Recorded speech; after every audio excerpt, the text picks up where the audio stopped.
病人情况怎么样？心静脉怒张，凝视发黑，血压掉得很快。夹松破了，紧急建立体外循环，给肝素，必须在5分钟之内建立体外循环。股动脉插管，皮刀，否则病人的脑部会出现不可逆转的损伤。电锯，扩胸器。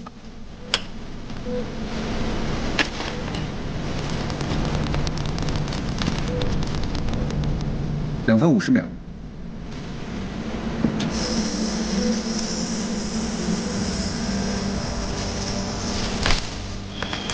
压出血，吸引器，回收血液，血压下降，找到出血点3分40秒。开体外循环，血压降至临界点。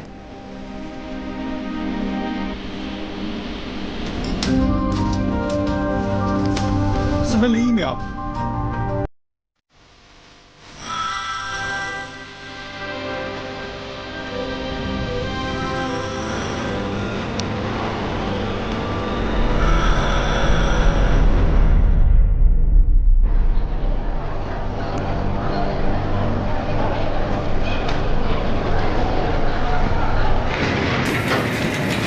昨天晚上啊就不该吃那个芒果。 夜班居然站了1晚上，我脚都肿成馒头了。关芒果什么事儿啊？芒果摘一个芒字，他呀得罪了夜班食神。那按你这么说，值夜班就只能吃咸鱼了？部长，咸鱼太贵，只要别约成大出血和停心跳的，就是每天吃咸菜我也知足。就你迷信。哼。部长，你说他能坚持多久啊？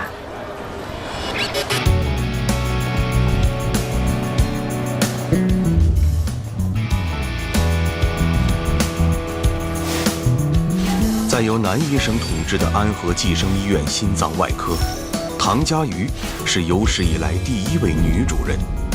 自她空降以来，院内便议论纷纷，什么闲言碎语都有。不仅如此，分给她的4名下属，也都是心外科的麻烦人物。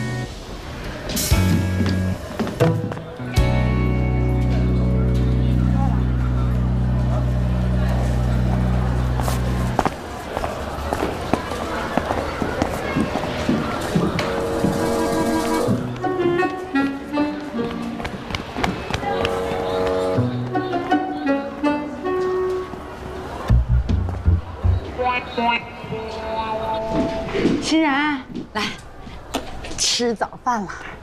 你看，妈给你买了你最爱吃的荠菜馅馄饨，趁热吃啊。哟，烫着没有？没事没事。妈总是笨手笨脚。欣然，哎，廖主任，今天感觉怎么样？胸口还疼不疼？不疼了。什么时候做手术啊？这么住着浪费钱。这孩子。廖主任，我们确实等得挺着急的。这宋主任到底什么时候能给欣然做手术？我们可是冲着他的名气来的。宋主任最近确实很忙，不过欣然也没在急性发作期。你放心，如果能安排手术啊，我们会尽快安排的。好。我不知道他们有没有跟你说，手术要分2次，费用不低。我已经把房子卖了。 只要能救我闺女，钱不是问题。欣然啊，你好好休息啊。哎，对了，廖主任，这又开了2张检查的单子，您给看看，是今天要做吗？检查不是我开的呀，你们开的？我开的。主动脉夹层病情随时会出现变化，需要最新的检查结果才能做出最准确的判断。您是？这是我们医院新来的。 唐佳瑜，唐主任管我们整个心脏中心。唐主任，我姓唐，今后是骆欣然的医生。哎，廖主任，跟我手下的人交接一下吧。什么意思啊？不好意思，借过一下。感觉怎么样？刚问过了。老秦，什么情况？这你还没看出来啊？上面旨意重新分配病人了。 等会儿，这什么情况啊？病人是冲着宋主任来的，你这样合适吗？廖主任，这是病房，有什么事儿我们回办公室说。来，欣然，咱们走。2只手同时握我的手，用力握。欣然，用力。左手的力道比右手弱。这种情况有多久了？昨天洗澡扭到了，没事儿。把2只手同时举起来，我看一下。欣然，配合。举起来。廖小波是我得力干将，骂他就等于打我的脸，这是杀鸡儆猴。用个外人做中心主任，这实在行不通。周峰，我可好心提醒你啊，已经激起民愤了，现在换人还来得及。换谁啊？换你吗？又不是没试过。你做代理主任3个月，连着3起手术后并发症。宋保德，那3封投诉信还在我桌上，你要看吗？心脏手术并发症本来就不能完全避免，是概率问题。我在安河辛辛苦苦像老黄牛一样干了20年，他从国外回来，1天活没干就取我而代之，你说我这面子往哪儿搁呀？啊？你呀，想太多了。唐佳瑜是科梅德医疗中心炙手可热的外科明星，我们安河心外需要这样的手术强人来压阵。你擅长的是科研和论文，这大家都知道。还有，今天我重新分配病人，那也是为你好。骆欣然的父亲3年前马泛综合征猝死，那是遗传病，现在轮到他女儿。还有记者要报道这件事情，像这种容易引发社会热议的病案，万一你失手了，对你的损害不更大吗？再说，你做的还少吗？你看看你给他找的那4个手下，哪个是省油的灯？她是我前女友的事儿，你也敢辩？行了，别狡辩了。我和她的关系，我跟院长已经汇报了，医务处也有备案，所以，我丑话说在前头，如果有人在背后搞小动作，我绝对不会袖手旁观。那既然如此，您就先看看这份东西，然后再决定要不要袖手旁观。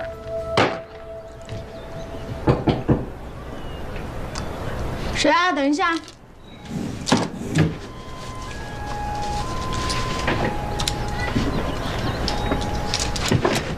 进来吧。唐主任，啊，骆欣然的检查结果电脑上现在已经可以看了。这个办公室以前是宋主任的吧？您怎么知道？他的风格。哦，刚才我大概看了一下，跟刚收入院的时候变化不大。这手术是不是不用急着安排？正好相反，帮我约下明天一早的手术室。David 的手术加全主动脉置换。全主动脉啊？有问题吗？没问题。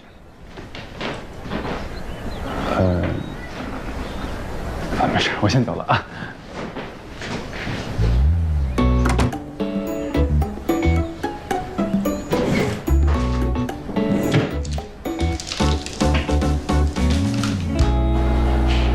宋主任，我跟你汇报一下，骆欣然明天手术，戴维加全主动脉置换。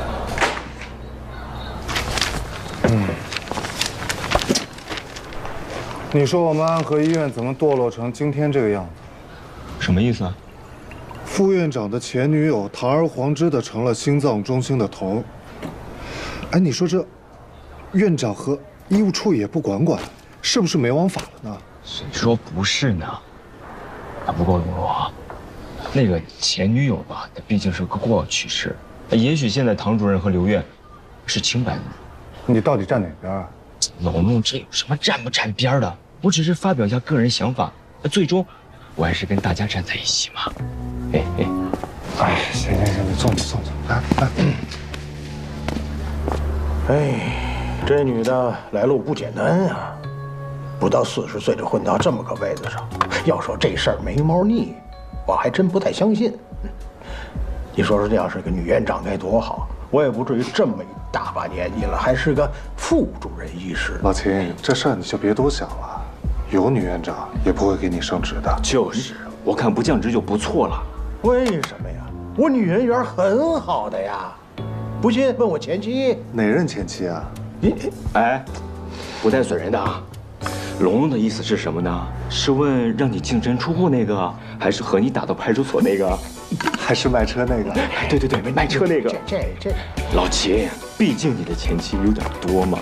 各位老师，唐主任让我通知大家明天手术，单位加全主动脉置换。这女的是不是疯了呀？哎，这国内也没几个人能做这样的手术。对呀，当时我都惊呆了。就这种传说中的术士，就在网上的视频里见过那么几个而已。我看他这是有点故意卖弄的。你们看着，这手术未必做得成。别忘了，宋宝德手里还有个杀手锏呢。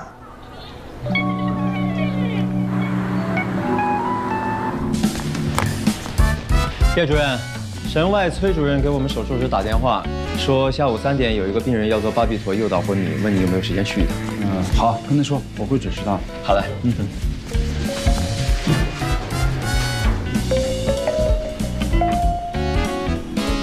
喂，刘芳，你找我？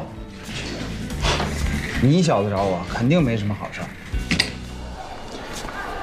哎，一鸣，来，刘副院长，找我什么事儿啊？哟，看你最近忙，给你加餐补一补。你要是把食堂的小炒拿来，你说这话我还信啊。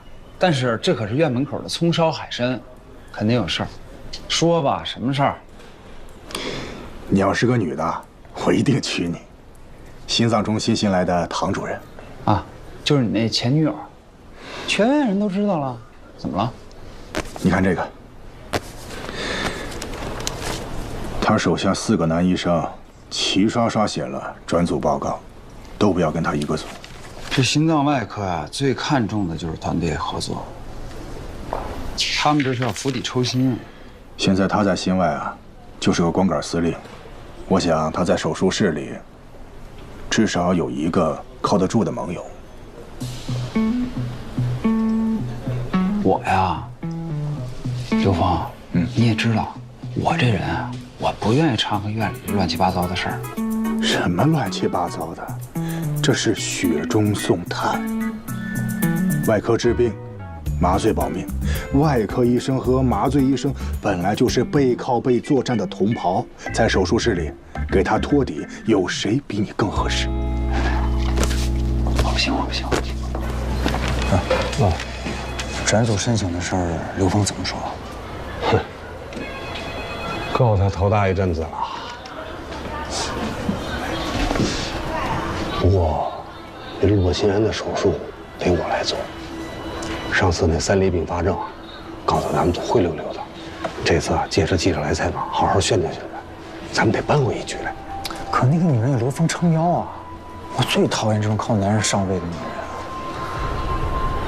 我可是老主任的弟子，嫡传的，在这家医院，谁不给老主任点面子？可是老主任的性格，他能管吗？会不会管得我说了算。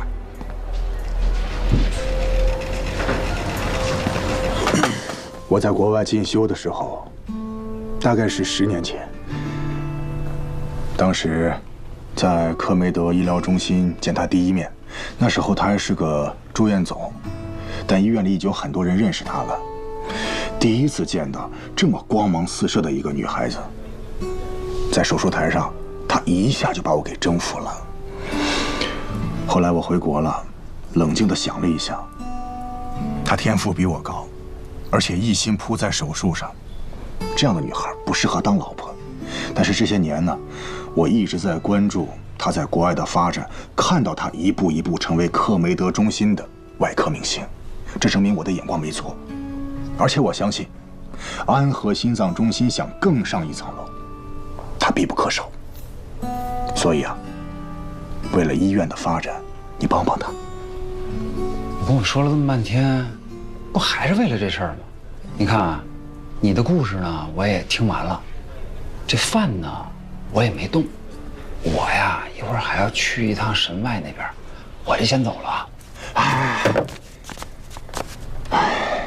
3年前你爸的事儿，你可是欠着我一个大人情吧？你可想好了？你确定要打这张牌？哎，我不是没有别的牌可打了吗？我也没什么办法呀，我只是一个普普通通的麻醉医生，我无能为力啊。假谦虚，在安和有人不喜欢我刘峰，但绝对没有人不喜欢你叶一鸣。这样，你先别着急拒绝，先再想一想，行不行？只是想想，不是答应啊。哎呀，你最好了。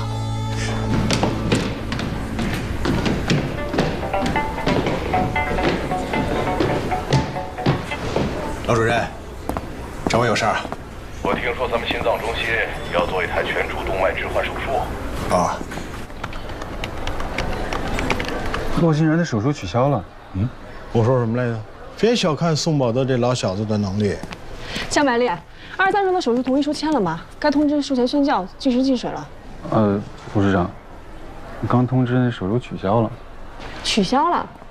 明天早上手术，大家都知道吧？知道。明天是个大手术，耗时长，需要体力。今天晚上都别熬夜啊。啊，你也早休息，唐主任。明天手术时间。明天见。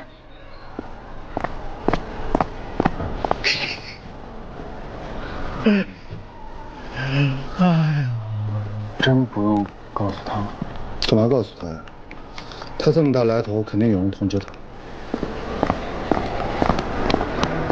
唐主任，护士长，你有时间吗？我想跟你说个事儿。什么事儿？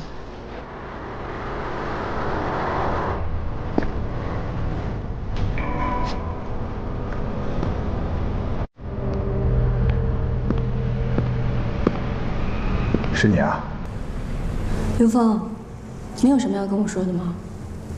关于取消手术，还有转组申请，你都知道了。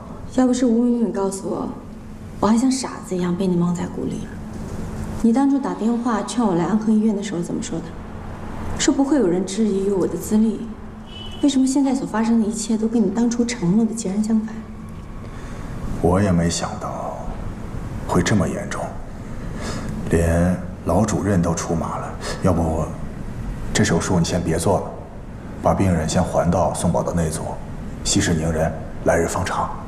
刘峰，我知道，你为了你的师徒，你当然要息事宁人。可关乎病人的安全，更是医生的本职所在。我不允许别人来破坏。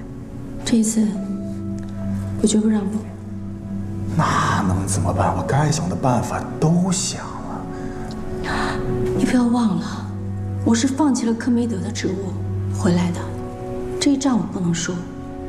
我需要你帮我。说吧，只要在我职权范围之内。进行一次全科病案讨论，我跟宋宝德分别说出自己对于这个病例治疗的手段，让患方自己选。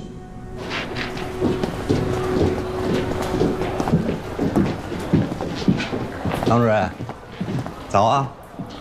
早啊，宋主任。查房啊！听说你要求病例讨论，让病人2选1。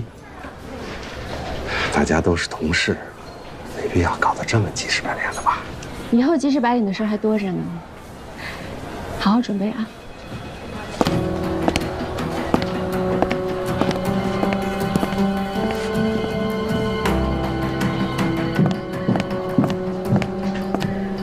哎呀，主任，听说手术取消了。哎，你看看，提前也不跟咱们说一声，这孩子一宿都没休息好啊。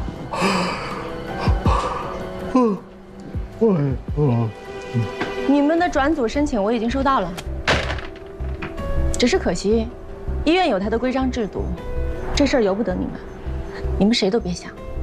我今天把话在这说明白了，只要我还在安和的一天，谁都别想离开这个医疗组。你们现在不接受我，无非是因为我是新来的，我是个女的，还有，因为宋宝德不喜欢我。但我可以保证，等我开始正式工作的时候，你们会有更多的理由不喜欢我。等一会儿病例讨论，谁都别给我迟到。嘿，这什么意思？你老招惹他干嘛呢？你就好好上班下班不好吗？道高一尺，魔高一丈。23朝确诊马凡6年，主动脉 A 型夹层，全主动脉扩张，来做预防性手术。手术分2次，一期先做主动脉根部替换，置换主动脉瓣，同时替换主动脉弓。2期再做胸腹主动脉替换。这样呢，每次的手术时间短，对病人更安全。现在病人没有疼痛症状，所以呢，我建议让病人先住几天院，把身体调到最佳状态。我说完了。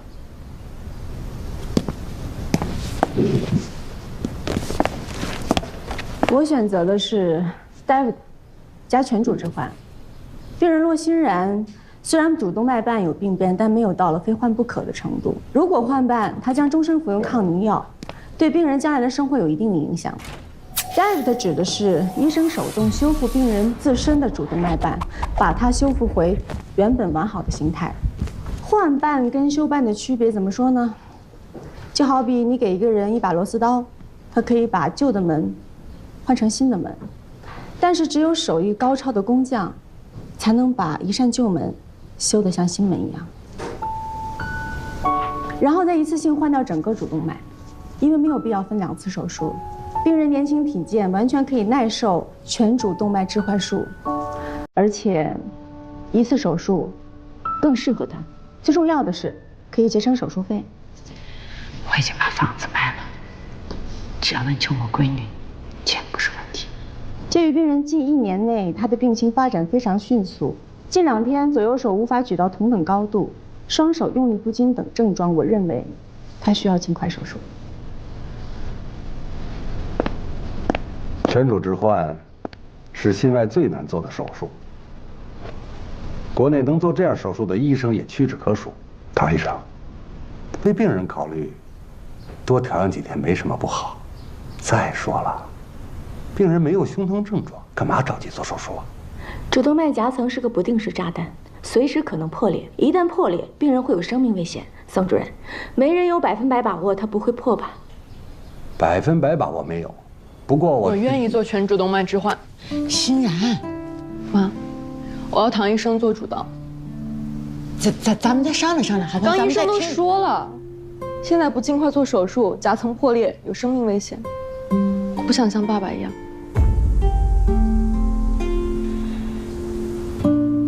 那就这么定了。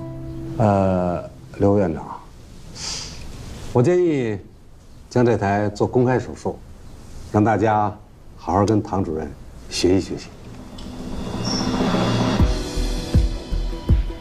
有问题吗？可以啊，可以做公开手术，没问题。护士长，带病人做术前准备吧。好。欣然，是。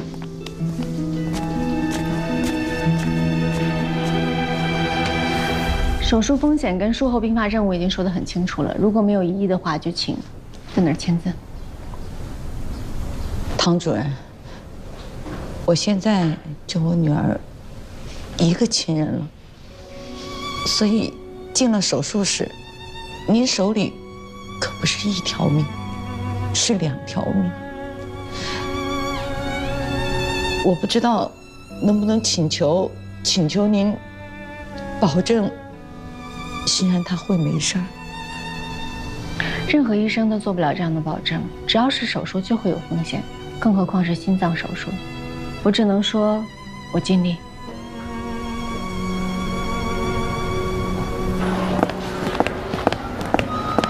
唐主任，叶主任，有什么问题吗？家属对病人的情况很担心，您能不能稍微的跟他们详细的讲一下？这个手术得10几个小时，他们在外头实在太煎熬了。如果让他完全理解这台手术，需要读8年的医学院，和做10年以上的心外科大夫，所以我有必要费这口舌吗？我不是这个意思，我就是说，我知道你的意思，你是替病人家属考虑，但是我不是那种说话亲切、做事面面俱到的医生，我是另外一种，让病人活下去的那种，在手术台上，最大程度地展示我的专业性，救病人的命才是对他们负责，其他的我没有心情顾及。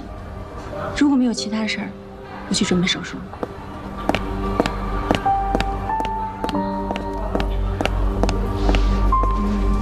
护士长，叶主任让我过来介绍一下病人，但是23床的不在病房。不在病房？对。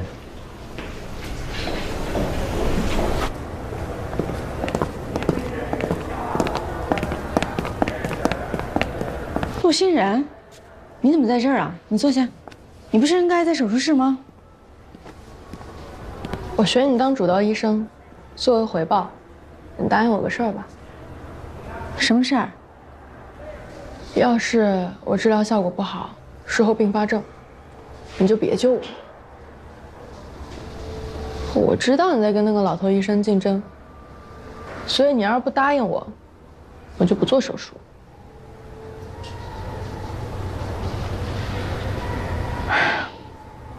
什么老头医生？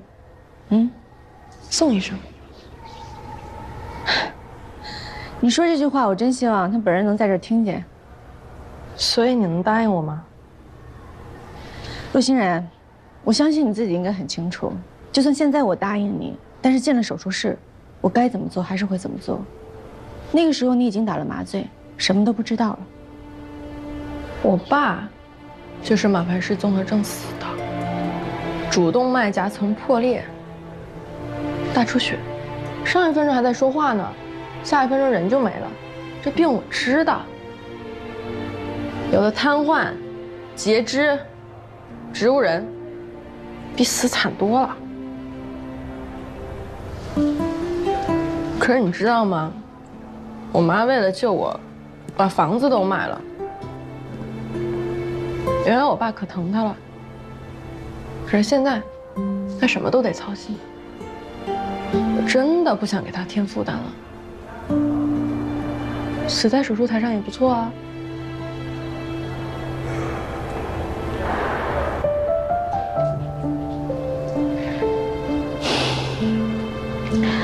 陆欣然，你现在才只有16岁。16岁？别人家孩子16岁，别人家孩子漂亮，而我这么高一个，只能打排球。可是现在跑步都跑不了了，不如有尊严的去死，你说是吧？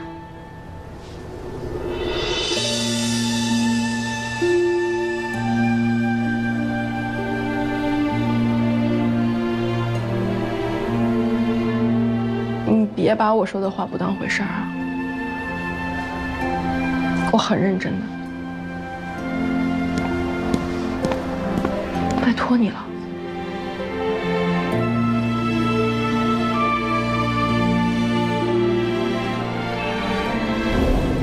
别害怕，今年多大了？16岁。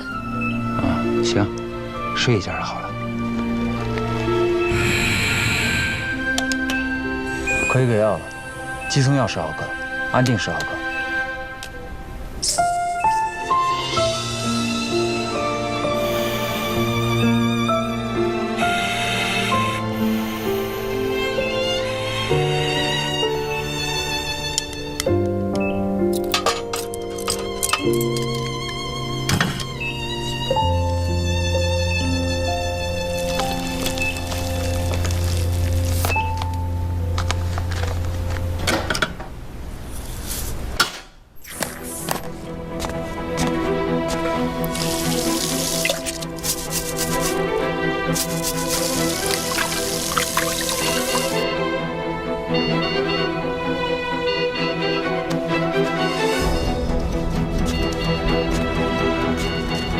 情况怎么样？颈静脉弩张，面色发黑，血压掉得很快，夹层破了，紧急建立体外循环，巡回计时，给肝素，股动脉插管，提刀，必须在5分钟之内建立体外循环，否则病人的脑部会出现不可逆转的损伤。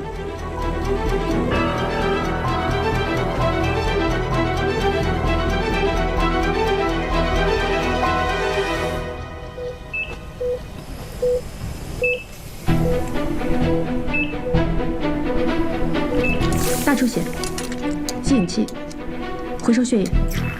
2分40秒。找到出血点了，清理它。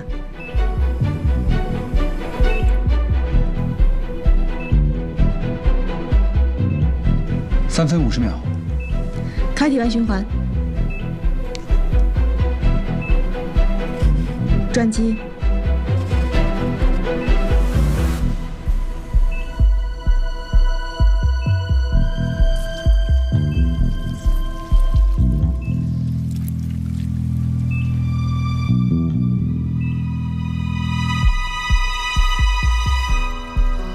体外循环建立完毕。4分10秒。4分多钟。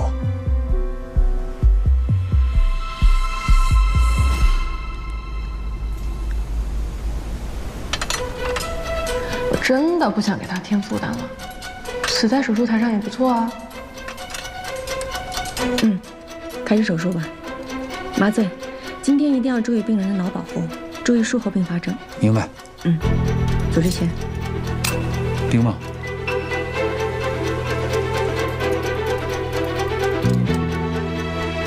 给我26/4支血管。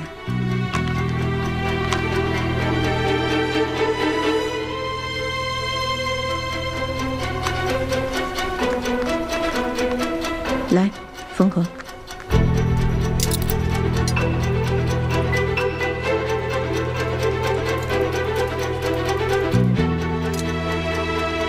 麻醉，看一下超声。反流量1.8。1.8，没问题。这么小的反流量可以正常生活，算是很理想的结果。这么高一个儿，只能打排球。可是现在跑步都跑不了了。有反流就不能跑步了。唐主任，你说什么？已经不能打球了，必须把跑步保住。我要2次休办，尽量减少反流。不，刚才休办的时候，他病变的情况比术前 CT 上显示的要大，而且现在已经没有下针的地方了。再说了，病人现在没有办法再耐受体外循环了。对呀，这么大的手术，这个效果就不错了。咱别精益求精了，行不行？是啊，我赞同老秦的说法。你们别说话，主刀医生在想办法呢。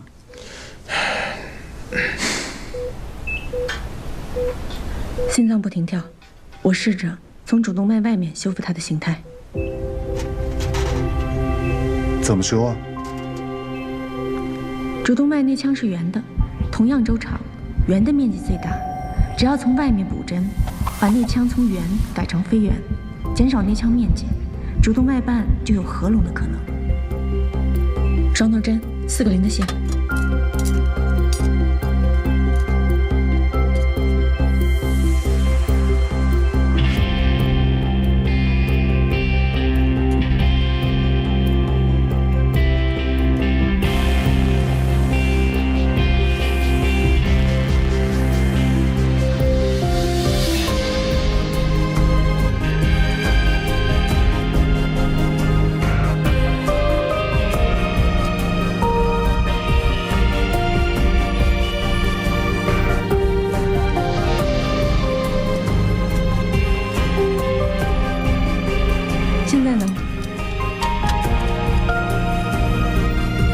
几乎严丝合缝，0.2反流。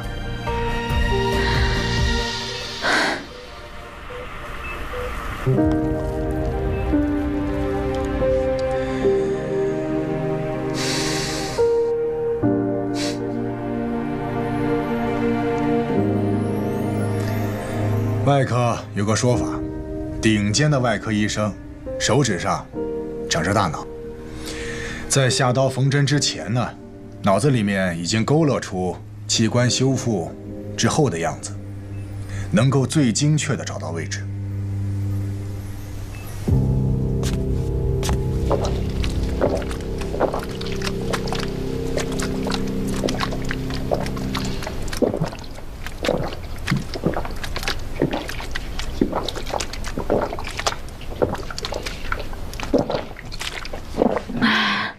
主任，病人醒了，醒得还不错。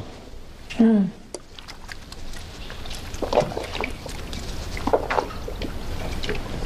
都是外科医生手术，最怕饿，其实怕的是脱水，太难受了。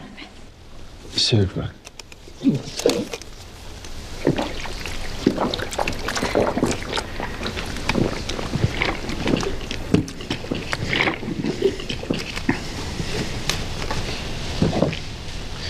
主任，我能问你个问题吗？问吧。洛欣然他只是双上肢的症状，您怎么知道是急性期的？坐吧。病人发生任何异常都是身体发出的求救信号。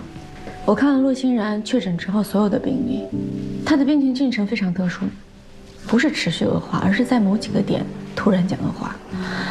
而且他年纪这么轻，居然已经发展成全主动脉扩张了。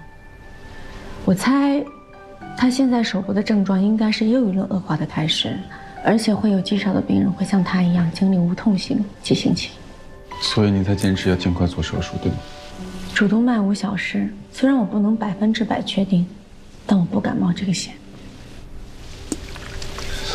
主任，我想跟您道个歉。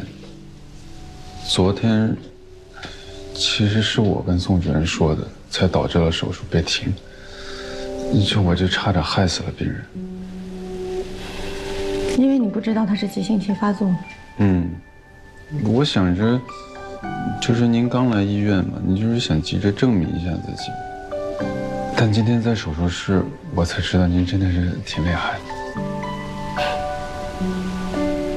将来有机会可以教你。谢谢主任。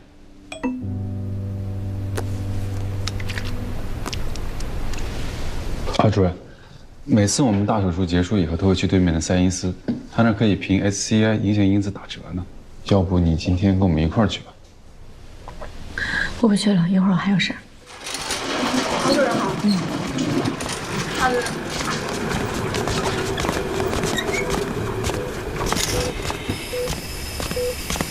我跟病人单独待一会儿。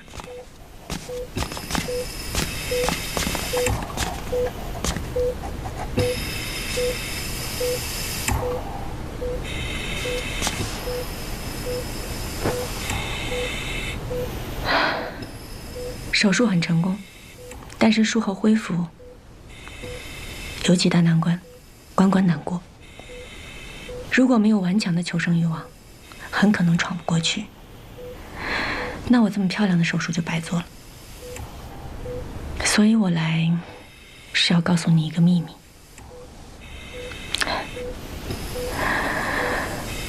我8岁那年，我爸爸死于心脏病。他死的时候，身边只有我一个人，所以那个时候我就知道，没有一个人可以走得很体面。后来我做了医生，救了一个又一个人，也有很多人死在了我的手术台上，但是没有一个人是毫无价值的废物。无论是美丑的、聪明的还是笨的，有钱的还是穷的，每一个在这个世界上存在的人都有他存在的意义。你就是你妈妈独一无二的女儿，你的生命甚至比她自己的生命还要重要。所以洛欣然，我要告诉你，每个人的生命只有一次，所以不管你遇到任何的困难，都不应该轻易放弃，明白吗？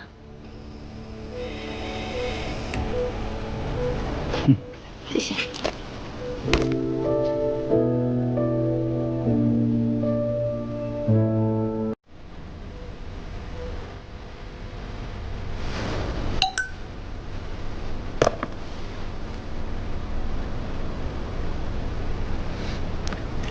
Yes， 这个高度正好，用吧。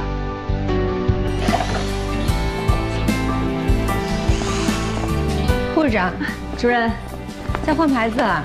是啊，按刘副院长的指示，你的医疗组今天正式更名为重病组了。对了，刘副院长在办公室等您呢。啊，知道了。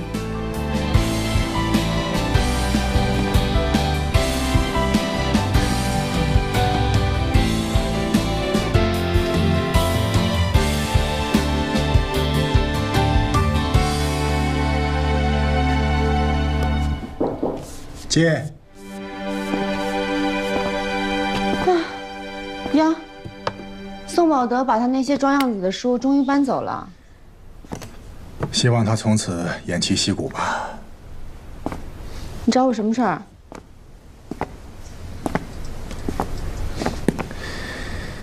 有项技术，在国外已经发展很多年，但在国内临床试验上是空白。我找你回来，就是想让你主导研发，用于临床，有完全知识产权、完全国产化的全磁悬浮人工心脏，怎么样？啊？马凡综合征是一种先天遗传性疾病，得了这个病的人个头非常高大，手脚也比常人的长。曾有考古学家在古埃及壁画上发现一位埃及法老的手指异常的长，就推测出他可能患有马凡综合征。马凡综合征最致命的病变是在心血管系统，以主动脉瘤和主动脉夹层最为常见。比如美国的排球名将海曼，就是因为马凡综合征导致主动脉夹层破裂而猝死在赛场上的。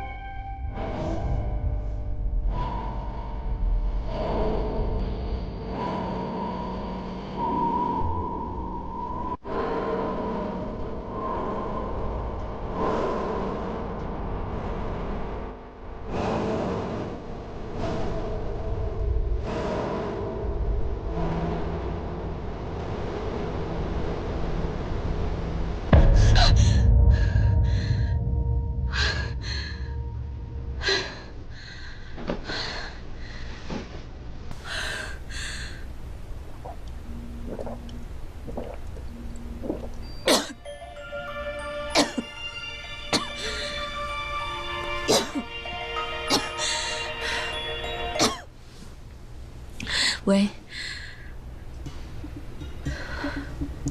必须马上煮血，我很快就到。情况怎么样？唐主任，这还没开胸呢。还没开胸？电话里秦大中不是说大出血吗？主任，这个病人情况还比较稳定，就是一个急诊夹层，可能是120那边搞错了。不好意思啊，麻烦你白跑一趟。来都来了，我上台搭把手吧。CT 给我看。不用，哎呀，我也不是很累，就是昨天值了一个20线的夜班，哎，怎么着也是睡了会儿，哎，也不是太困，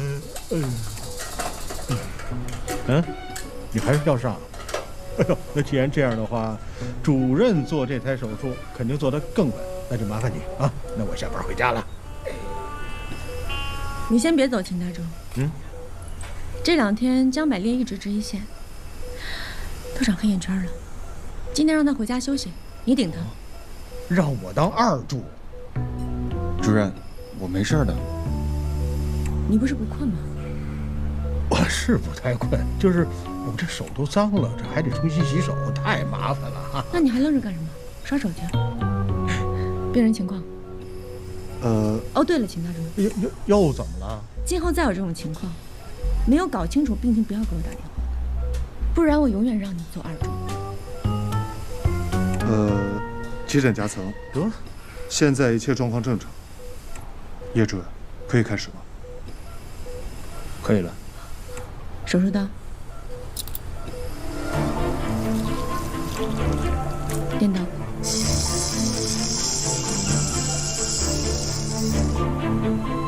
给我个镊子。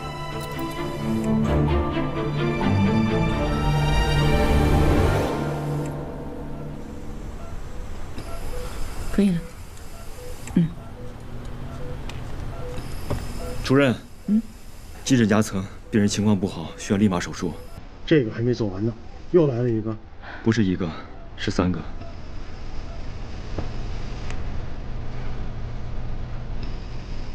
危重症患者，你120急救车直接给重病组打电话，就这符合规定啊？谁让他叫重病组的？放心吧，一点毛病都挑不出来啊！就这样，就这样。我听说了啊，重病组一早上接了4个急诊夹层，忙得手忙脚乱的。啊，谁让他爱做夹层？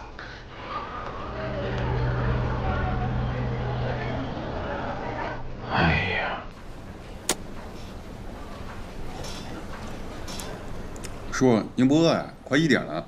哎呦，我的天哪！这开票还不到1个小时呢，这好票都让人给抢走。什么票啊？球票呗。还想今天能早点下来，说不定能抢着好球票。谁想到唐家瑜突然发飙，做了回2注不中，简直丢脸丢到姥姥家去了。哎，龙哥、白哥，怎么样？你们顺利吗？还挺顺利的。白丽啊，我下班得送我女儿去学琴，再有急诊手术。我明白。哎，你们不觉得今天有点太寸了？龙哥，什么意思啊？你看啊，每个病人送来前，120都会打电话要求重病组接收。首诊制度加上心脏夹层又是危重症，重病组必须收，而且是来多少收多少。这像宋保德干的。不可能吧？宋主任是不会干这样的事儿的。宋主任是我师哥，对我特别好，人也特别好，这肯定就是巧合而已啊。年轻人，真想送你3个字啊，我来。太年轻。吃饭吧你。不可能是宋主任吧？哎，不能，来，快吃吃。哎，不饿。喂，刘峰，我在手术室没接到电话。你要请我吃饭？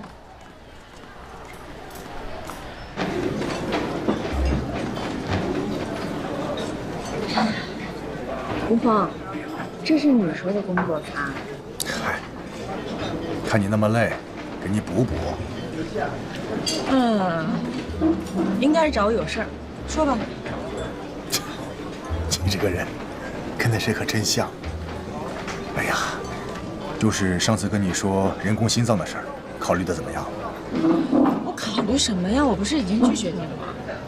你再想想，你在克梅德也做过很多起人工心脏的手术，你很清楚这东西意味着什么，尤其是对心衰晚期那些没有移植供体的病人，人工心脏就是他们最后一道救命符。在国外，临床已经普及了，可国产的迟迟搞不出来，病人用不上，你不着急吗？我当然知道人工心脏是多么的重要，但是这个事儿太大了，我真的弄不了，别再找我了。我知道，你说过你回国是因为国内可以遇到疑难杂症机会比国外多，你只想做手术，没有搞过。哎，行了，我自己说的话我记得，你不用重复了，答案你已经知道了。那我还能吃吗？哎，你把我当什么人？你吃你的，敞开吃。那你这鸿门宴我真的不敢轻易。小心别烫着啊。哎呀，你这吃肉的习惯，这么多年也没变。6十岁经了，我早上5点钟手术，到现在1口钟都没吃。那这些年，还有什么是没变的？都变了，你看我眼角的皱纹。哎，我跟你说，咱们医院的微整形手术在市里可是数一数。住嘴吧！干嘛呢？推销生意呢，完成你自己的 KPI。我就是好奇，你明明那么想回国，为什么3个月前拒绝，现在又迫不及待回来？3个月前我有不回来的理由。什么理由？你好八卦呀！这是我的隐私，我可以不跟你分享吗？那你恋爱了吗？结婚没有？是不是一个人？你能别问了吗？我吃你点东西，你看，你去干嘛呢？问的我都没胃口了。那不是？不会你真的还是一个人吧？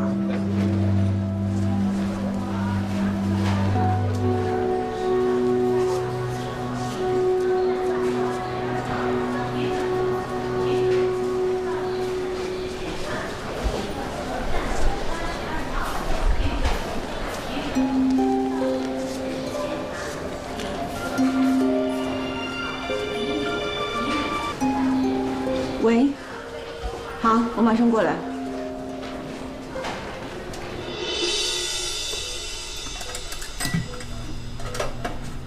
情况怎么样？主任，唐主任，这是台急诊，我会尽快准备好的。这台手术是我们叶主任主麻，他一会儿就到。好，知道了。江百烈，CT 还有检查结果。患者郑美棠，女，68岁，因车祸入院，神志还算清晰。她自述胸痛、呼吸不畅。从 CT 检查发现，主动脉撕裂造成了夹层。其他的检查结果我们还在等。她的位置比较靠上，主动脉瓣应该可以保住，具体情况还得开胸再定。郑美棠是吗？我是唐医生，你的手术我给你做，不用紧张啊。唐医生，我丈夫他怎么样了？开车的就是她丈夫，颅脑外伤，现在还在省外抢救呢。哦，是这样的，你丈夫现在在神经外科，等一会儿你手术完醒过来，他有什么情况告诉你，好吧？都是我不好，今天他人不舒服，我还让他开车，他早上就说头痛的厉害。出事前他头疼啊，他这几天心口闷，脚上还长了个白斑，也说痛。脚上长了白斑啊！麻醉来的比外科还晚啊！哦，不好意思啊，刚才有点事儿不在科里。郑奶奶，我们开始做麻醉了啊，睡一觉就好了。你等一下，我还有话说。唐医生，替我去看看我丈夫，我不知道他怎么样了，我不能让他一个人啊。你不用担心，先麻醉好吧，其他交给我们。你放心吧，有什么事儿神外那边会通知我们的。现在开始麻醉了啊，放松。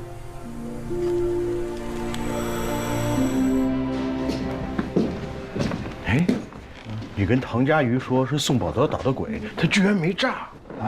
没炸，一点都没炸。还跟我说让我认真手术。你说奇了怪了，当初抢洛心妍的手术，他火气那么大，嘿，这回被整了，他反而怂了啊！你说这女的也够厉害的，我小腿肚子都麻了，她一天做几个夹层？兄弟们，今天又是特别充实的一天，救了5个人。没事的话，我先撤了啊！哎，你不能走，5个术后病人 ，ICU 那儿等着你盯着呢。术后病人我都看过了，很平稳。再说了，今天晚上又不是我值班，我还得陪我女儿去学琴。哎，不行，万一病人有什么事儿，还得拉我回来。哦，不，这病人的生命高于一切。我觉得你刚才说的特别对，病人的生命高于一切。但是您知道吗？还有一件事儿也高于一切，就是陪我女儿去学琴。哎，走喽！嘿，哎呀，你说这个周达啊，就知道老婆孩子热炕头，胸无大志。当时你们都争着上手术的时候，只有他说愿意放弃，说愿意留在病房啊照看病人。你说是这，所以嘛，他的家庭还在。哎，小龙，你这。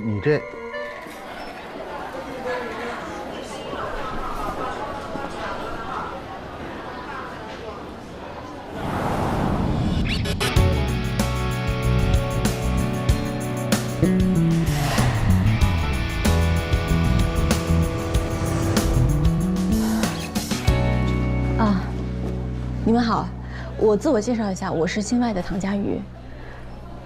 我知道你是谁，说吧，什么事儿？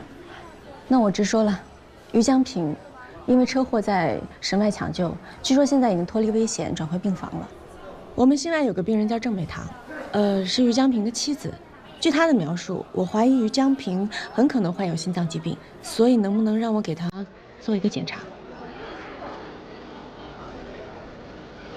可以啊，把会诊单给我看一下。没有请会诊，是因为病人跟我这样说，所以没有会诊单，你怎么能看我们的病人呢？我们神外自己的病人，我们自己搞得定，请回吧。那能不能？唐主任，我们听说了，你有抢病人的爱好，但这是神外，我们崔主任说不行，就是不行。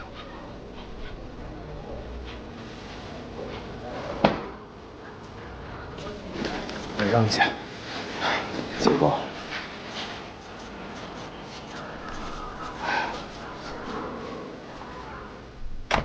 唐佳瑜，你到底怎么回事？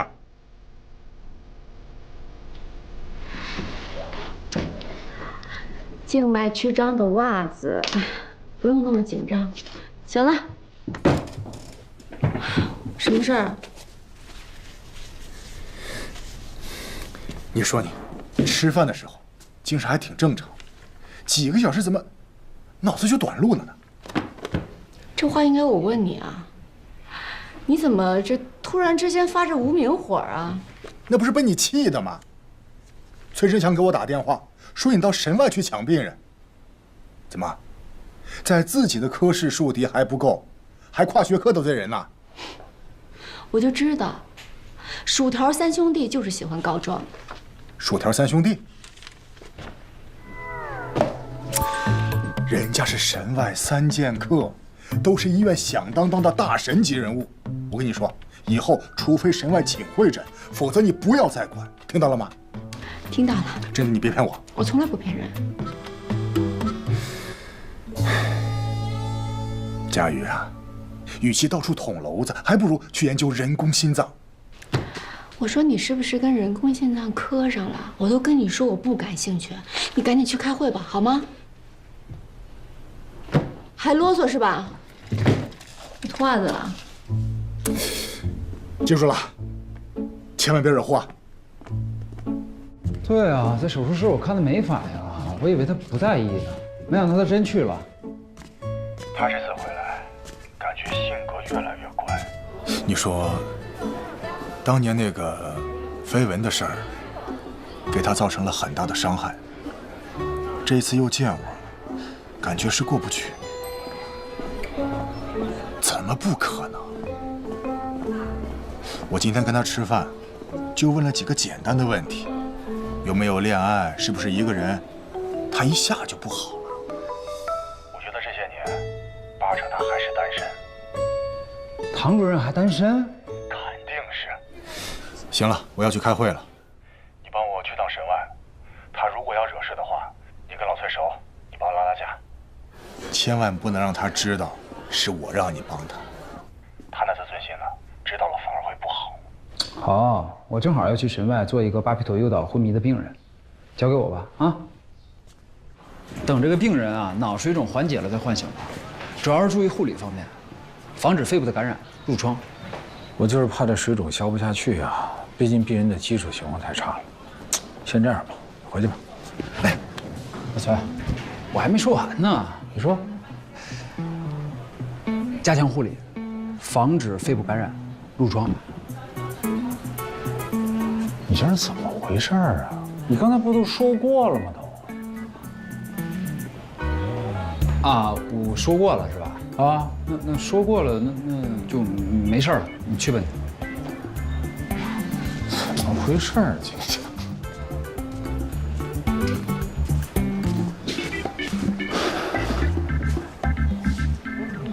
我干什么啊？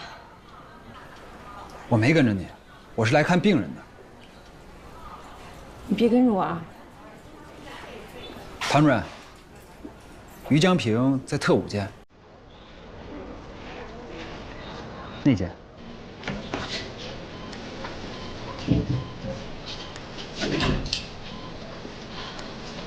方主任啊，我给病人检查一下。 老崔，不是你怎么还没走？啊，我这不是还没说完呢吗？哦，你说。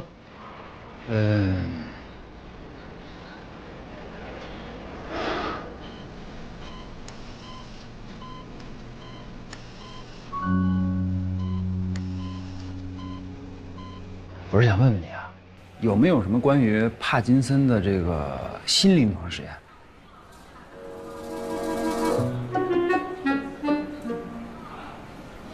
我知道，你原来是为这个事儿啊？你怎么不早说呀？你爸现在情况怎么样了？去年不是在外院做了脑深部磁激术以后，他就是，别学我爸。这震颤改善了不少，但是走路的姿势还是那样，得吃药控制。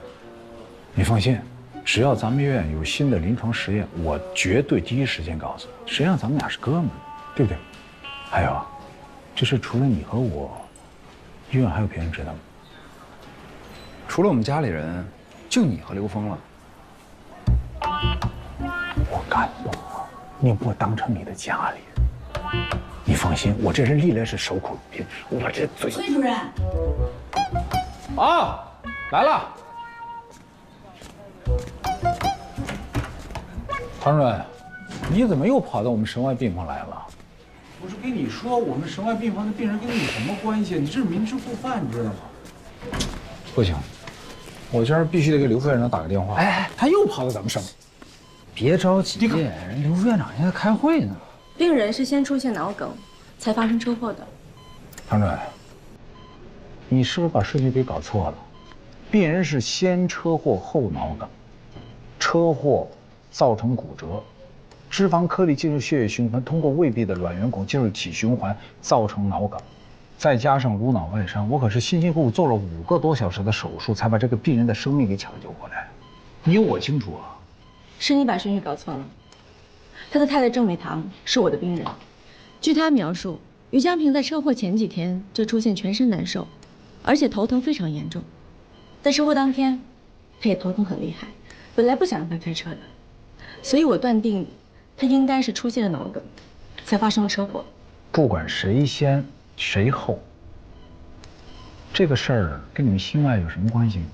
我刚才给病人做了心脏检查，发现他心脏上长了一颗肿瘤，大概率应该是粘液瘤。大家也都知道，粘液瘤通常都是良性的，可是粘液瘤的质地非常的易碎。病人每次心脏的跳动都会导致粘液瘤的碎片脱落，脱落下来的是硫酸，跟着血液进入体循环，走到身体的任何一个部分，造成堵塞。所以我认为，现在粘液瘤的碎片都在脑部，造成他的脑梗，所以是先脑梗，后车祸。唐主任，这是你的猜测而已啊。可以跟你打赌啊，谁赌输了，请对方科室的人喝咖啡。他可跟我打赌。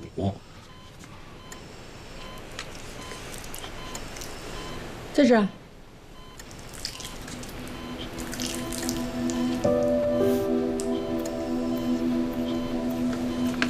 真的是90粘液瘤啊！看见了吧？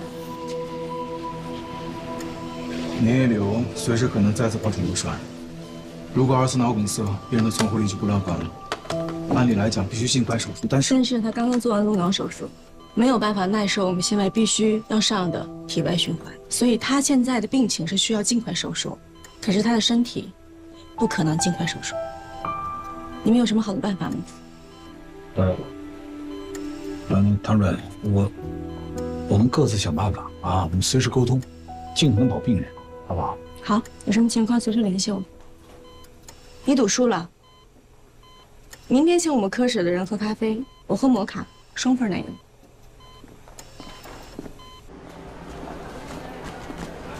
没照 B 超之前，你怎么能确定是粘液瘤啊？很简单啊，我之前都遇到过这样的病例，先是手指出现白斑，后来发生脑梗，可是那个病人没有抢救过来，最终死了。所以今天郑美棠一说我就怀疑了，不过最终能够确诊，是因为我听到了肿瘤扑落音。肿瘤扑落音，原来是这样。粘液瘤在心脏跳动的时候会撞击心脏壁发出声音，这你可没告诉老崔。要是告诉老崔，你就骗不着咖啡了，够狡猾的呀。叶主任，我知道今天的急诊夹层都是宋宝德安排的，他派你来神外跟踪我的企图，我没有兴趣知道。但是我想告诉你，你们这么做真的很幼稚。我和宋主任，你误会了。手术室是高危操作，如果对麻醉医生不信任的话，我没有办法安心做好每一台手术。所以今天我会通知你们部门的主任，从今以后，我的手术室你不用来了。可是我主攻的就是心外和神外，尤其是心外。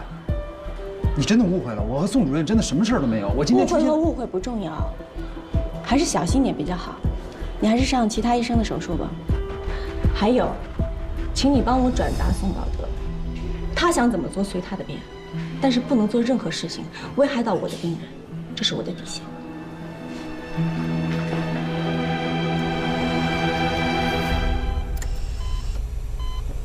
你醒了？医生，我丈夫他……郑美棠，先别激动，听我说。你丈夫于香平的情况是，他现在心脏里面长了一颗肿瘤，这就是他脚趾出现白斑的原因。所以，因为脑梗导致了车祸。正常心脏上的肿瘤只要切除就好了，因为都是良性的。可是你丈夫现在的情况没有办法尽快手术，所以呢，要个心理准备，他2次脑梗的可能性非常大。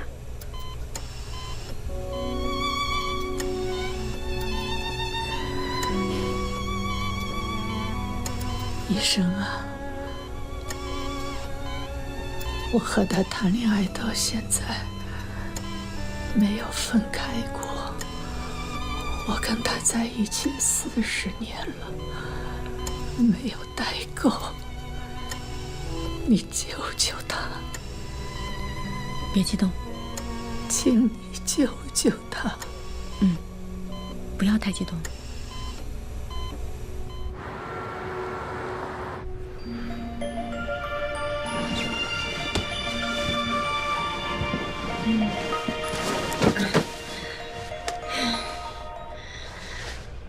喂，喂，主任，你快回来吧。又是夹层吗？不是，是外伤。120打电话给值班室，要重病组接诊。主任，秦主任让你快来，说他搞不定。我知道了，马上过来。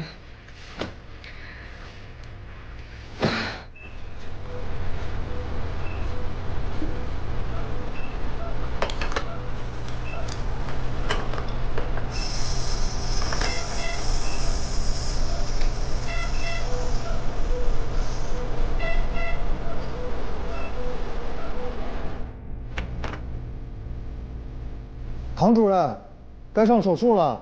啊，知道了，你先去，我马上过来。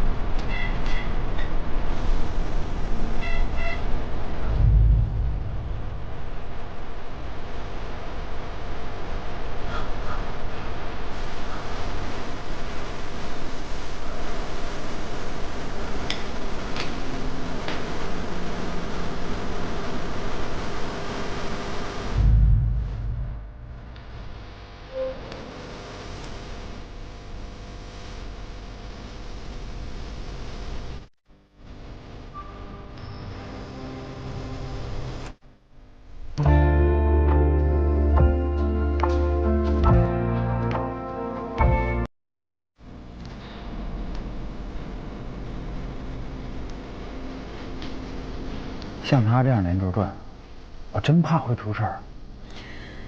劝他好几次了，让他分病人，别的组也愿意收。不就服个软吗？这几天看起来大家也能够理解，但他就是不听，还让我不能管这事儿。他就是跟宋宝德给杠上了，非赢不可。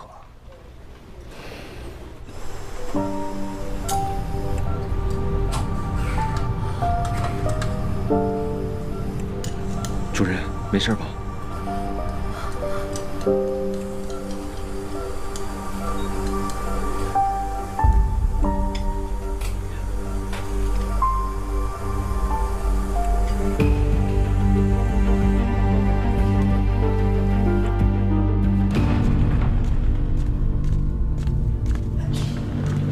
主任，哎，龙向东说下一台还是夹层，其他手术室不用去了。怎么了？病人送来手术室的路上夹层破了，也没救过来，就差那么几步。这个主动脉夹层真的是分秒必争才行。是可惜。主任，您的手怎么？哦，没事。你回去睡会儿吧，我看您累的。反正现在也没有什么新的病人送过来。那哪行啊？病房还那么多病人。秦老师他们在呢，要真有什么事我再给你打电话呗。那也行。有什么事你给我打电话。放心吧。白莲，哎，叶主任，你们组还有手术啊？暂时没有了。我看唐主任太累了，我让他回去睡会儿。先走了。嗯。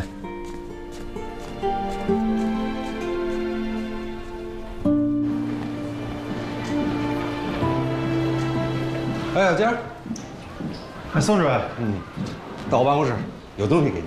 哎，大钟说，宋主任让我给你们。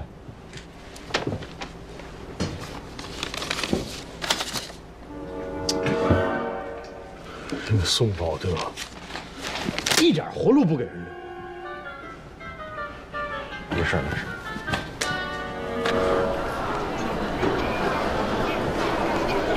你好，第3诊室啊。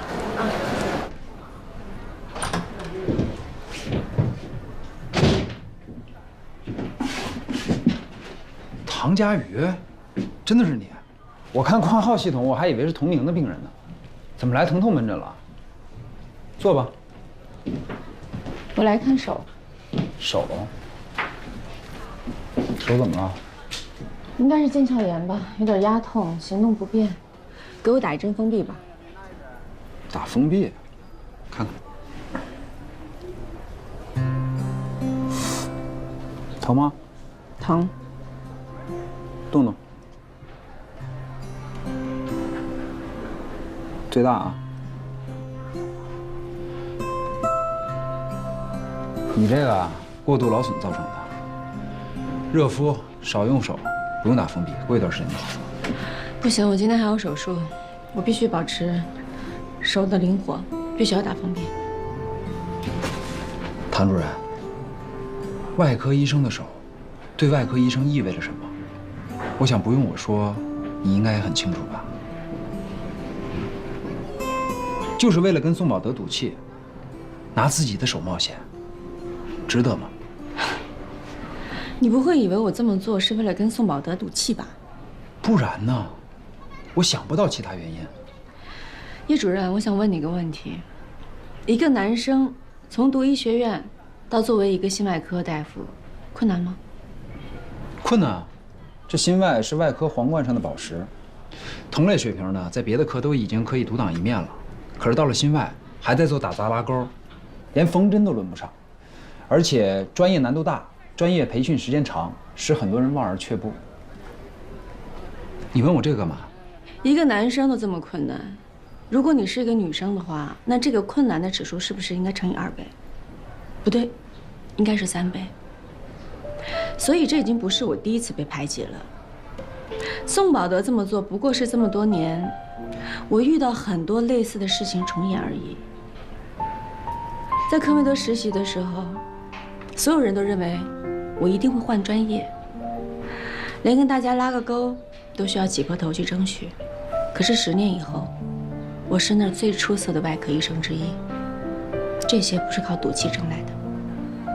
宋宝德现在排挤我，我觉得倒是给了我一个机会，甚至是一个展示我自己的舞台。这安和医院所有质疑我的人，能够清楚地看到，我非常能胜任这个职务，而且我可以做得更好。宋宝德要的是输赢，而我要的是尊重。获得尊重的唯一途径就是完成手术，这是外科的生存法则。原来是这样，对不起，是我之前的想法狭隘了。你的确挺狭隘的。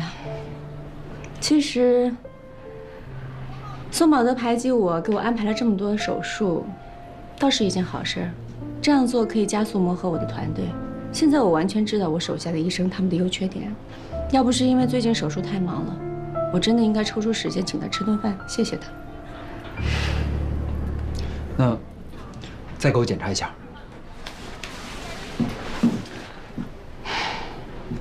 这是怎么弄的？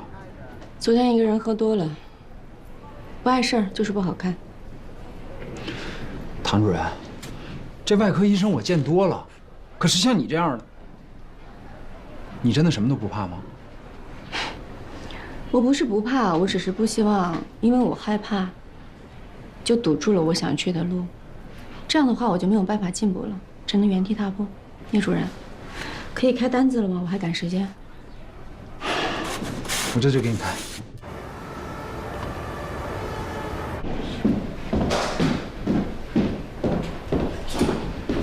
主任，哎，部长，郑部长找回来了吗？找回来怎么样？生命体征都很稳定，就是情绪不太好，很担心她丈夫的情况。您和省外的人想好手术方案了吗？还没有。哦，休息室给你留了盒饭，你快去吃一口吧。好。哎，ICU 打电话说，怕传上 ECMO， 还没签同意书，催咱们呢。那马上跟江美蕾说一声。ECMO。不用体外循环，改用 ECMO， 也能够达到维持循环的目的。这样可以少用肝素，尽量避免病人术中术后脑出血。但是 ECMO 是一个封闭系统，用它的话，心脏不能停跳。那出血怎么办呀？加个快速输血装置，把血吸走，相当于一个心脏不停跳的手术。这是个好办法。可是，也不是很保险。但是多等一天就会增加病人2次脑梗的风险，只能冒险了。当中如果出现任何问题，省外随时介入。那就这么办吧，我怕再拖下去，到时候还有别的事情发生。我想今天晚上手术。虽然我知道最近大家都很累，可是，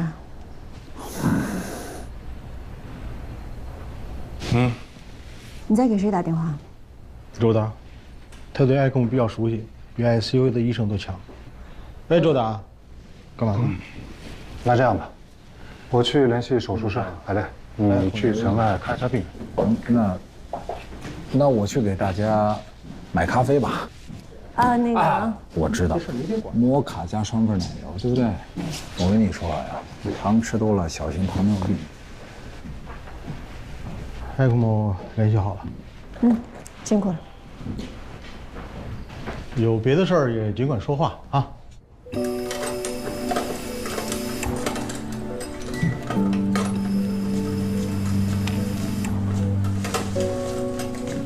今天我值2线班，如果你非不让我做手术的话，你可以让吕潇来做，他是住院医，经验可没我丰富。这台手术你要想上可以上，但是今后希望你不要再出现在我的手术室。可以了。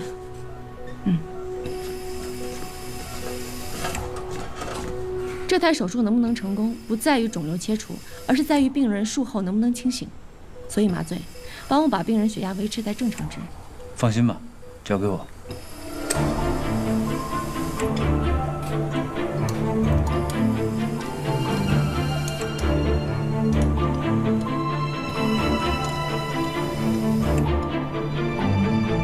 切除完毕。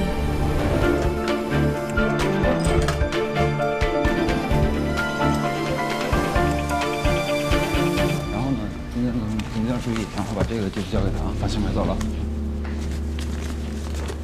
哎，玛丽，主任，他给你这是什么？叶主任让我交给宋主任的。上次宋主任找他咨询病人术后疼痛管理的问题，这个病人在外地，里面都是他自己记录的用药量什么的情况。哦，是这个啊？哦，没什么，那你走吧。行，主任再见啊。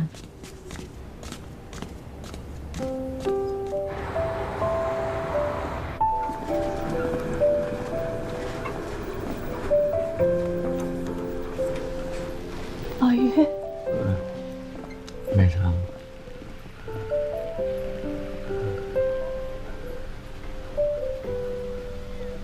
医生说，我们都脱离危险了。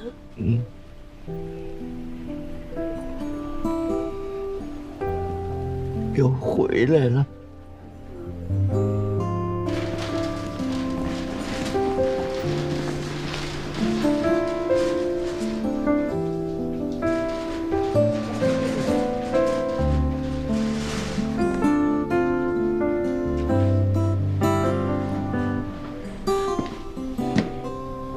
看什么呢？我在想，为什么2个人能在一段婚姻里坚持40年，还这么恩爱，太不可思议了。 2个人呢，在一起生活了40年，并且还能在一场车祸里幸存，这简直就是奇迹了。啊，这个奇迹是我创造的。对对对，都是你。啊，对了，叶一鸣，之前我想跟你道个歉，我以为你跟宋宝德你们之间，还有，在神经外科你为什么要跟踪我？这个嘛，这个我不好讲啊。刘峰让你去的吧？你知道是刘峰让我跟着你的。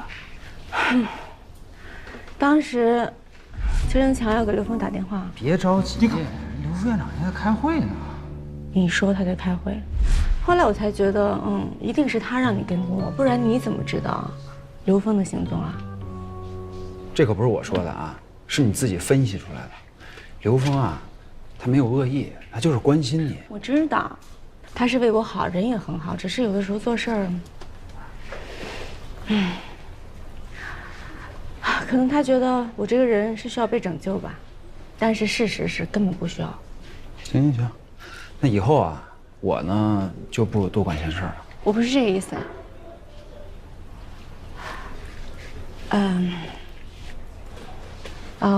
我是想说，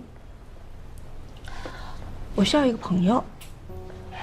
我现在这个时期呢，又到了一个陌生的环境，所以很需要一个朋友。你听过一句谚语吗？这个谚语说，一个外科医生，如果只能交一个朋友的话，就必须交跟他同一个手术室的麻醉医生。所以，叶一鸣，你愿意成为我在安和医院的第一个朋友吗？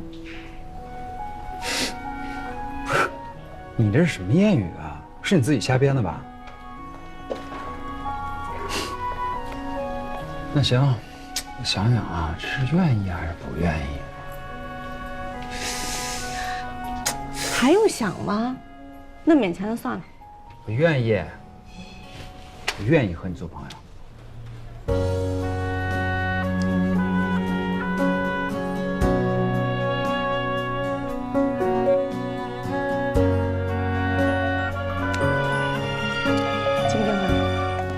喂，好的，知道了。急诊是吗？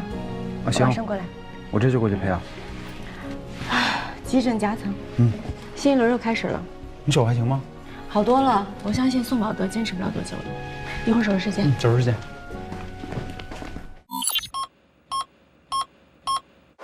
心脏粘液瘤是最常见的心脏良性肿瘤，虽说是良性的，但是长在心脏里就不能小看它了。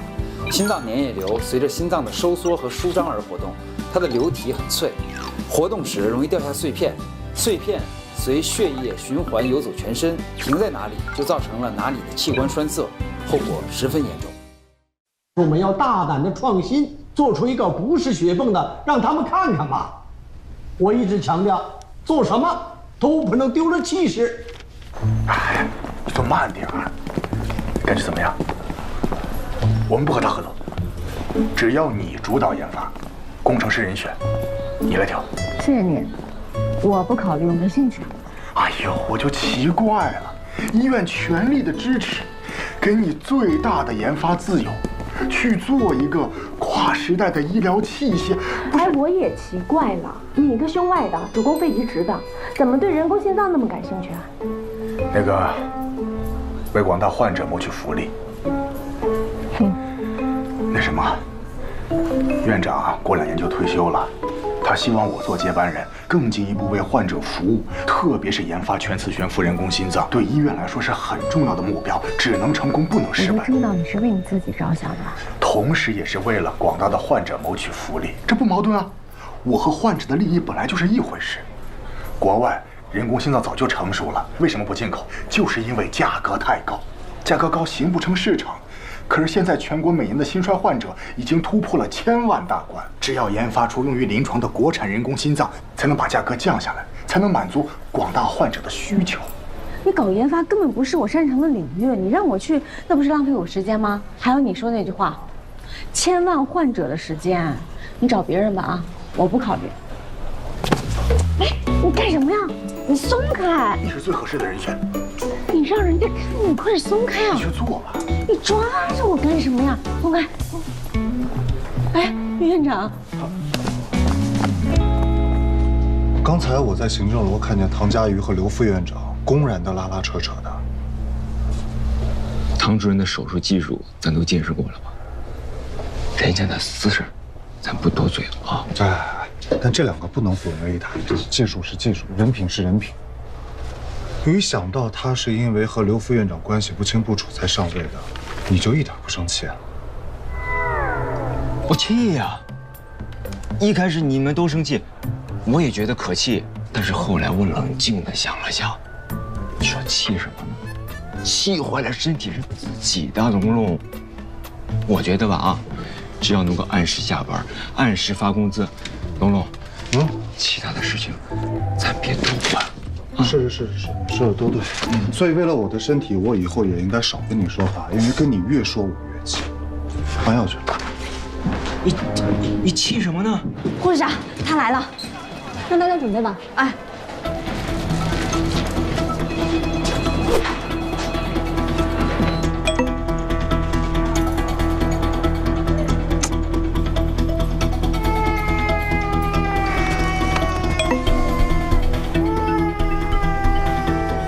小强，今天换药不哭，就给你糖吃。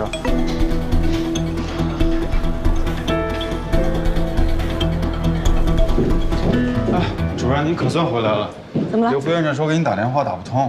刘副院长说，医务处临时检查，让唐主任务必去跟医务处长欧阳打个招呼，希望一面带微笑，二态度可亲，三最好少说话。这个欧阳处长是谁啊？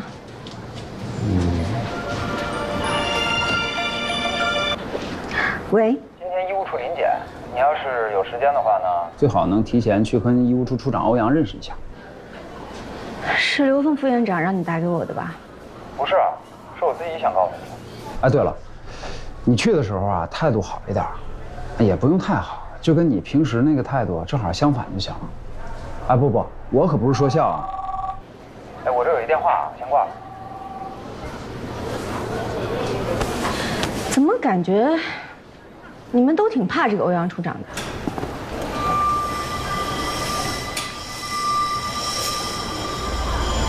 检查强群的重要意义。心外病人术后需要在走廊多走动，这样有利于康复。病人走路时手可能会扶墙，扶过墙的手又很有可能会接触到伤口，所以不仅是强群，整个心外病区都应该保持干净和整洁。吴护士长还是和以前一样，让人放心。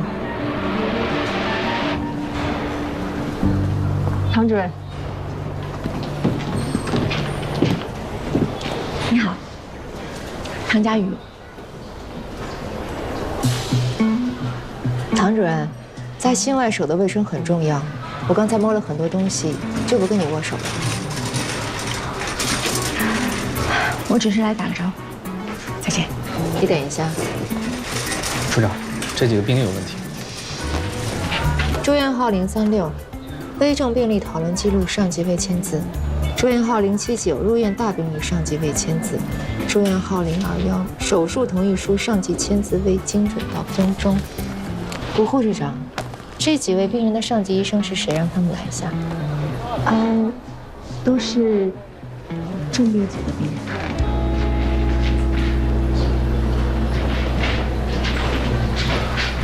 不好意思，欧阳处长，可能是最近工作太忙，我忘记签了，我马上去补签。按规定，1个月病例违规超过3次是要扣10%奖金的。扣吧，再见。还有，还有什么？听说唐主任上一份工作的薪水很高，可能不在乎这点奖金，但是作为中心的主任，我有必要提醒你，希望你今后可以以身作则，严格要求自己，为心外的人做一个表率，而不是充当反面典型。否则的话，难以服众。你说的没错，我之前的薪水底算很高，而且一定比你想象的还要高很多。我是克梅德医疗中心薪水最高的外科医生之一。既然今天说到这儿了，我就多说几句。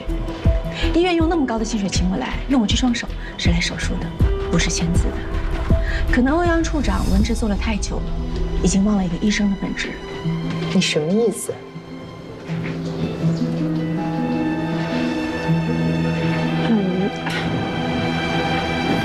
主任，仪式平台来电话，黄雪春死亡供体了。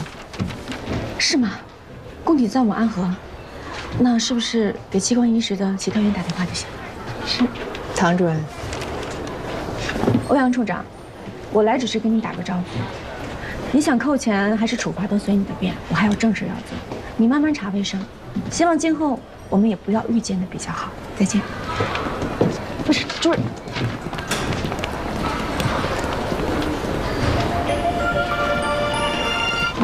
接通了。哎，你好，我是新麦唐佳瑜。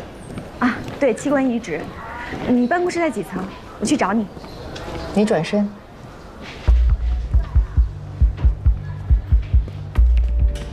唐主任，我们又见面了。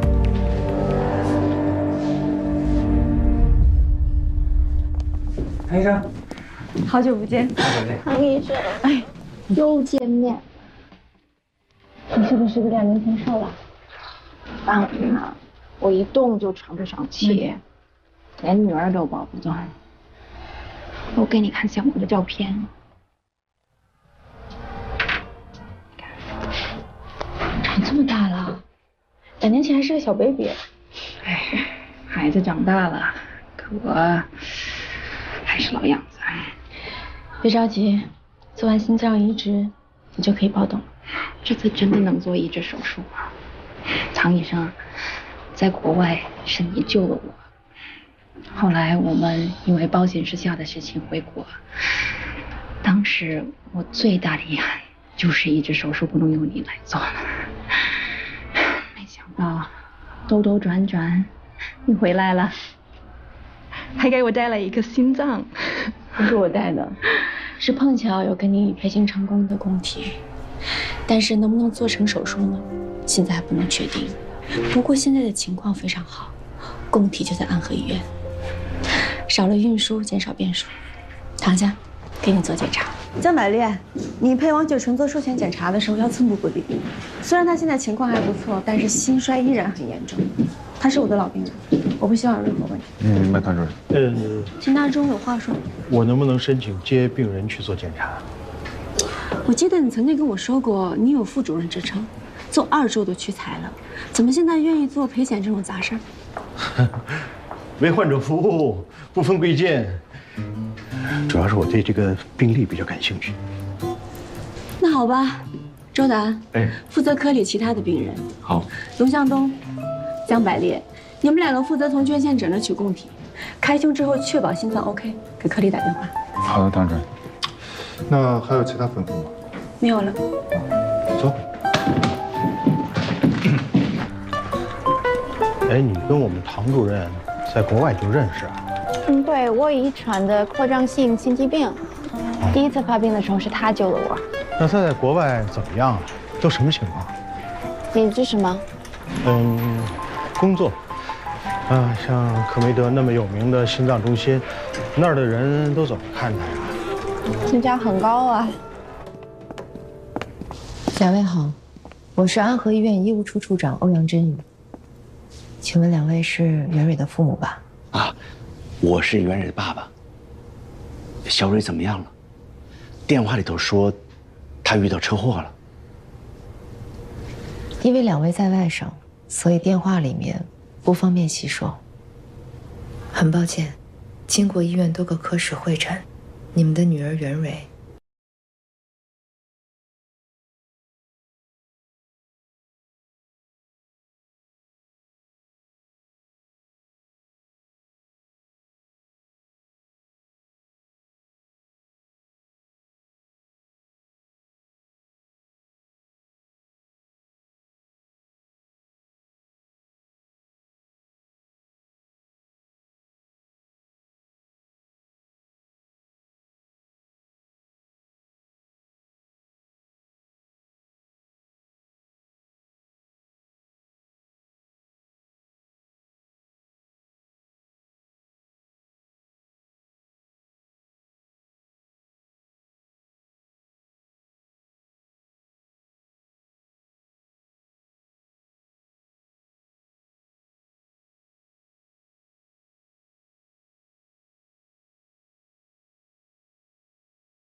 陈师范，今天拜你所赐，我见了一个特别讨厌的人。那不用问了，一定是欧阳真宇。他为什么那么讨厌啊？他只是性格有点特殊。我跟你说，能在安和啊让人又敬又怕，这人啊肯定就是他。哎，我觉得你们俩性格挺像的，其实以后没准可以成为朋友的。你说什么？我跟他像啊？哪儿像啊？他是个机器人。我跟你说，欧阳在安和10年了，他是从医务处最基层做起来的。他刚到医务处的时候，应该没有这么讨厌吧？好像也是这样。啊？那他上级领导怎么能受得了他？院长特别欣赏他。你看他平时工作认真、铁面无私，做事呢有自己的一套原则，从来不动摇，所以大家才这么敬重他。哎，被你花成一朵花了。喂，说。见。家属为什么会拒绝捐献？错。我问你，家属为什么拒绝？在国内，器官捐献不容易被接受，这是很正常的。你说的真轻松啊！江百烈说，家主强调不允许协调员，也就是你进入病房。也就是说，你在协调签字的时候态度有问题，所以才给家属造成这么强烈的反应。这么难得的供体就被你这样弄丢了。病人是人，捐献者也是人，请你不要一口一个供体。你是我见过最差的协调员。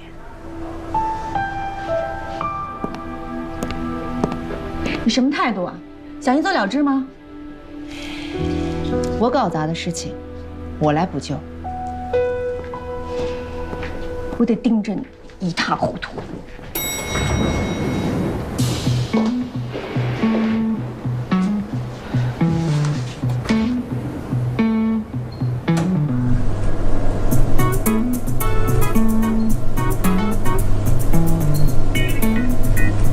你看什么？找电线。我不是机器人。我看你像充电。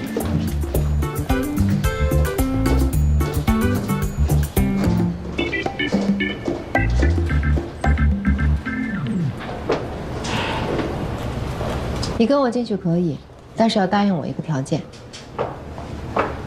你觉得你现在还有资本跟我谈条件吗？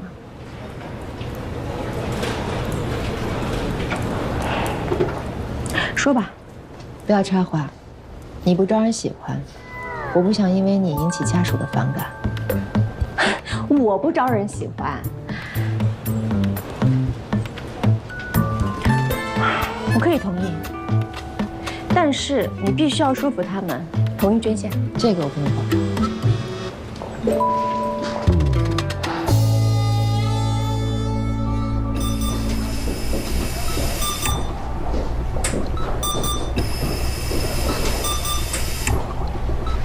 袁爸爸，到现在，孩子他妈都不愿意进病房看看小蕊。你走吧，我们不会同意捐献的。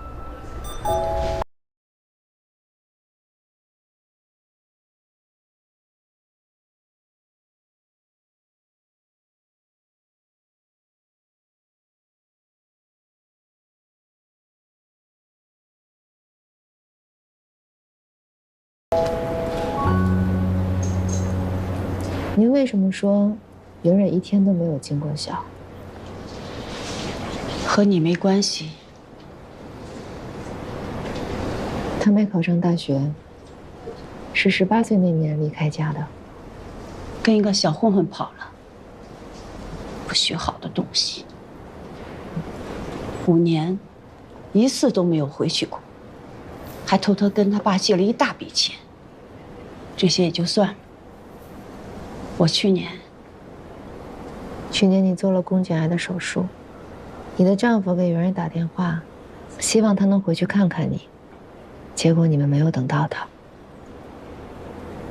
他回去了。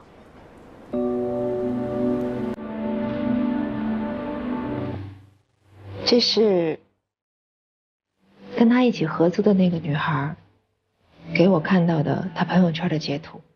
她当时看到就截图了，下边是定位，取名是第一医院，应该就是你做手术的那个医院吧。他真的回去了？对，虽然我不认识袁蕊，但是听合租的女孩说，她是一个热情、善良、大大咧咧的女孩。袁蕊离开家不久，就和那个混混分手了。第2年，和她的朋友一起学了美甲，开了一家小店。跟你丈夫借钱是因为被人骗了1年的房租，不过后来的情况好转了。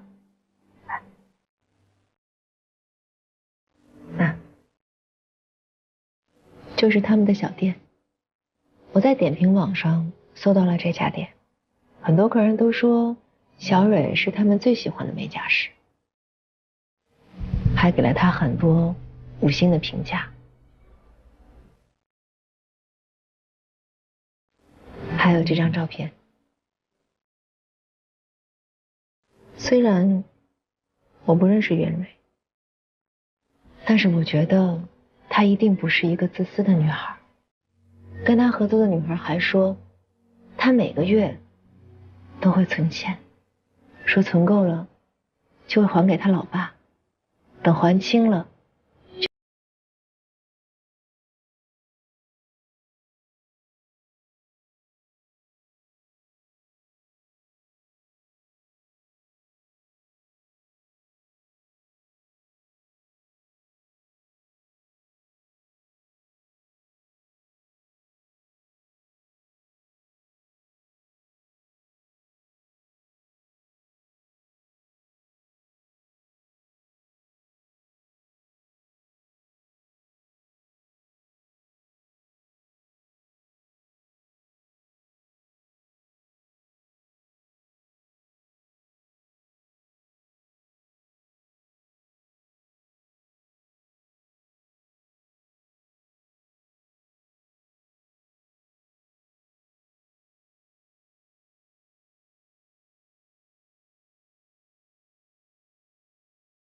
上登记，成为器官捐献志愿者的日期是去年3月18号。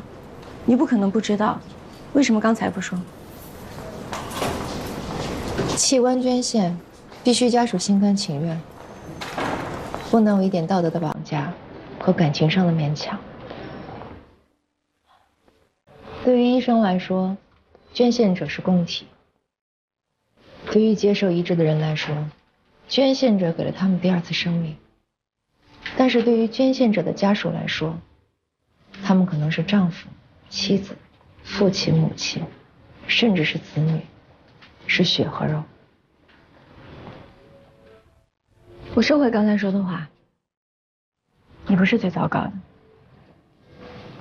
我见过比你更糟糕的。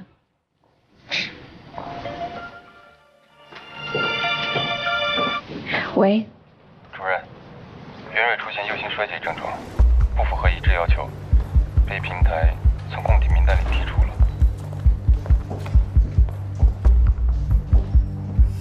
主任。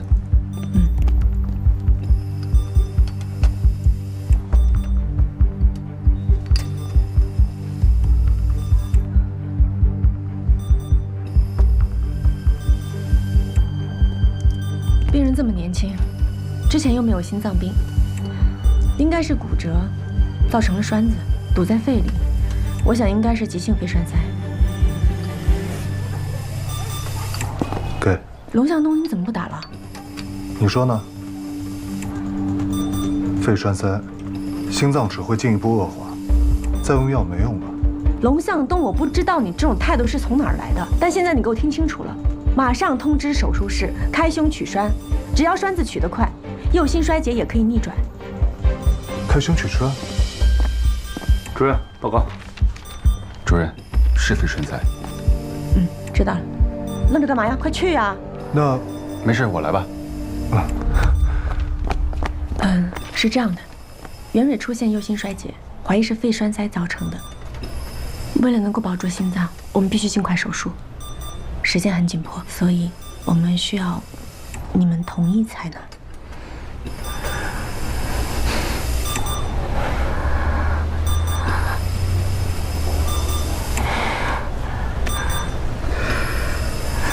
就当为孩子完成他最后的心愿吧。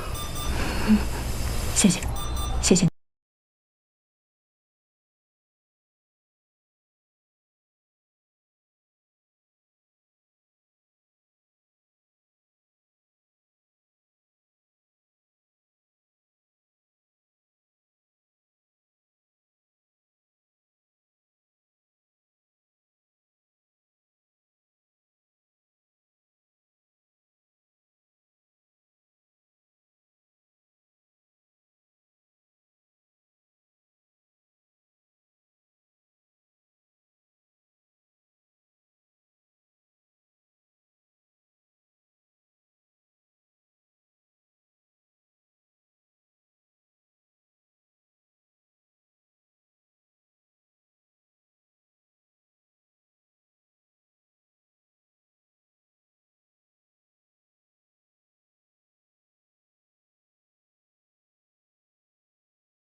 只能等了。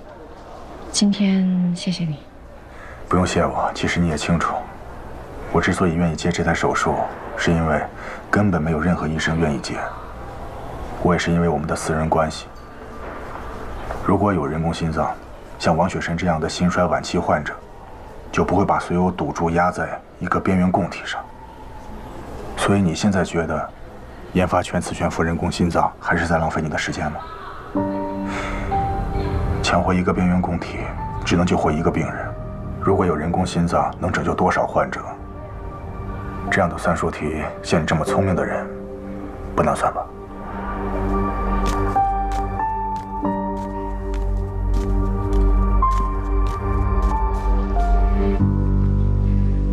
这个心脏能不能移植，只能等。也许明天，也许要等很久。最终能不能用，也不知道。所以，不要寄予太大的希望。唐医生，这颗心脏会没事的。不要过于乐观。不是乐观，是因为有你在，所以我有这个预感，心脏会没事的。我等你的好消息。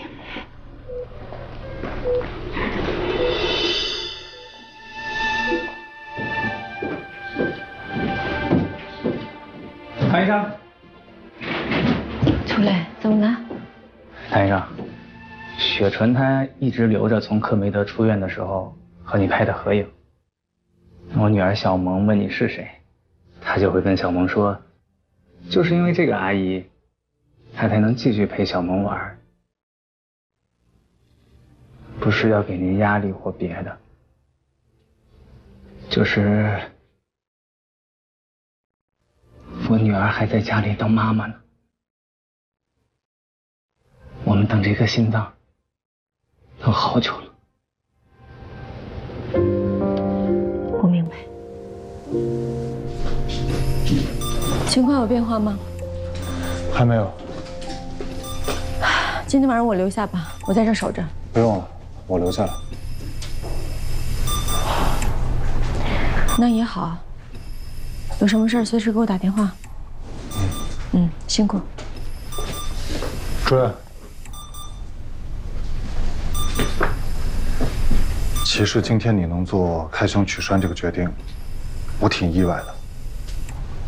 你的能力大家都有目共睹，不过我心里一直有一个疑问。明人不说暗话，我就直说了。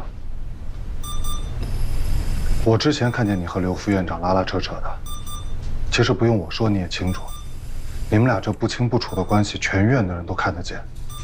其实对于这件事，大家都挺介意的，毕竟靠关系上位它不光彩。不过我想，你应该有自己的理由。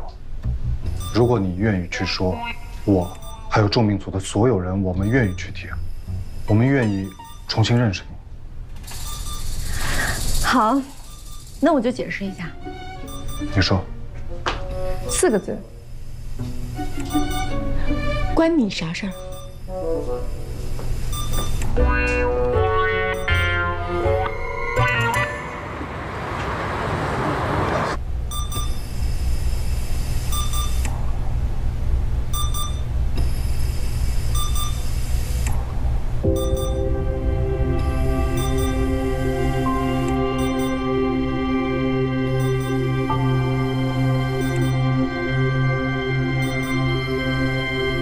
喂，主任。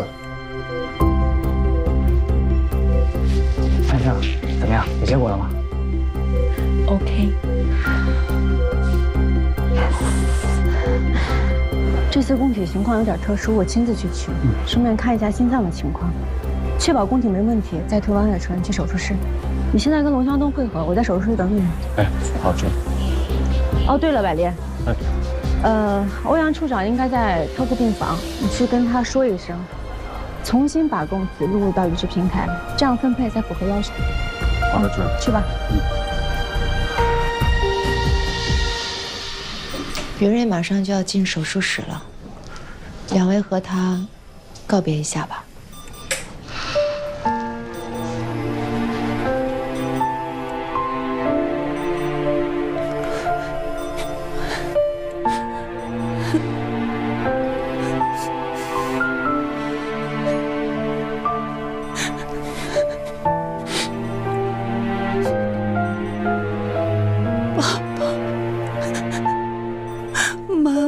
小宝宝，再见了，宝宝，是妈妈错了，妈妈对不起你啊，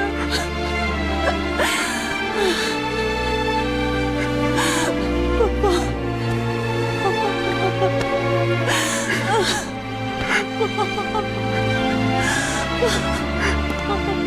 宝贝，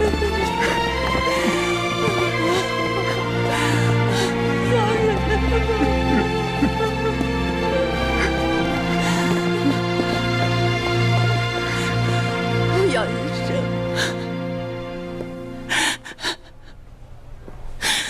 欧阳医生，真的，谢谢你。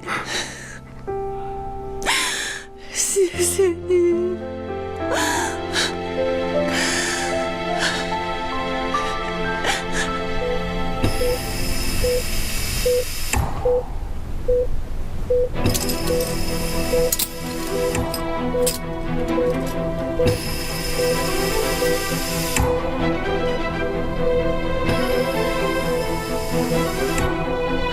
供体没有问题。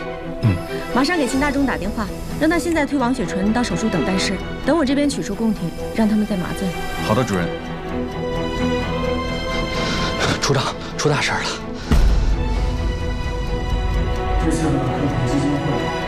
刘院长，我有事情跟您汇报。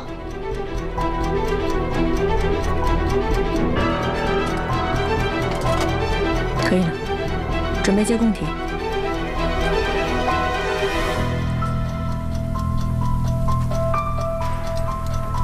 马上给秦大中打电话，他们可以准备了。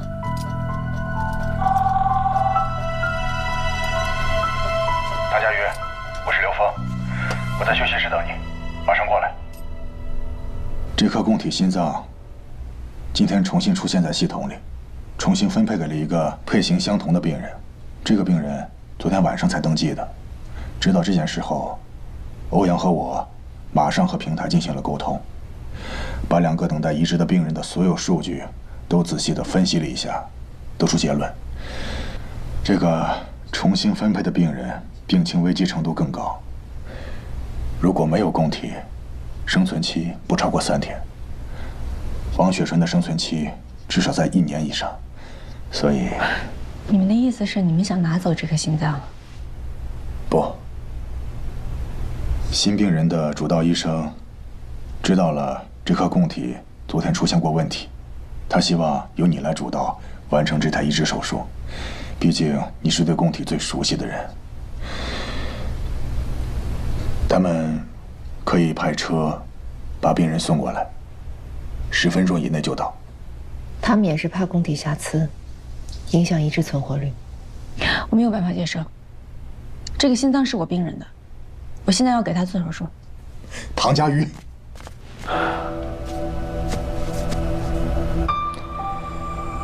如果有任何办法为王雪纯留住这颗供体，就没有刚才的对话。我们必须严格遵守平台的规定，按照病情的危急来分配供体，不然的话会对医院造成严重的信誉度危机。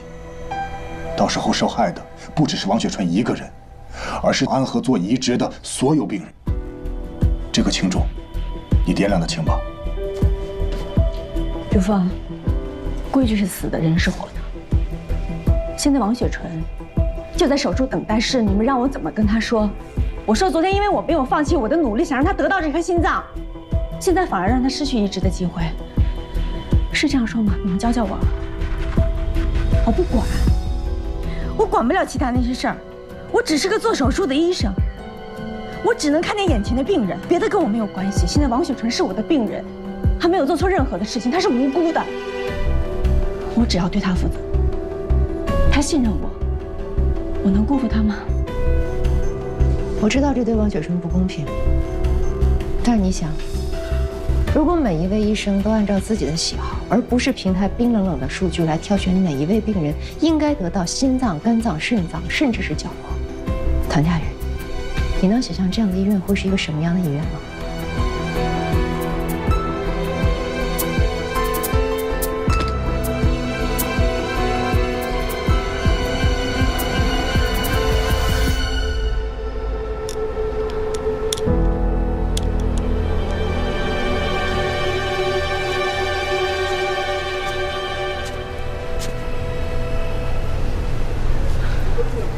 我都听说了，移植手术总是最难的。以往的移植手术总是需要一个病人的死亡和捐献来拯救另外一群病人，而今天你这台，说实话，如果换做我也不知道该怎么选。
那种患者。虽然器械研究不是我擅长的领域，但是人工心脏的研发，我愿意加入。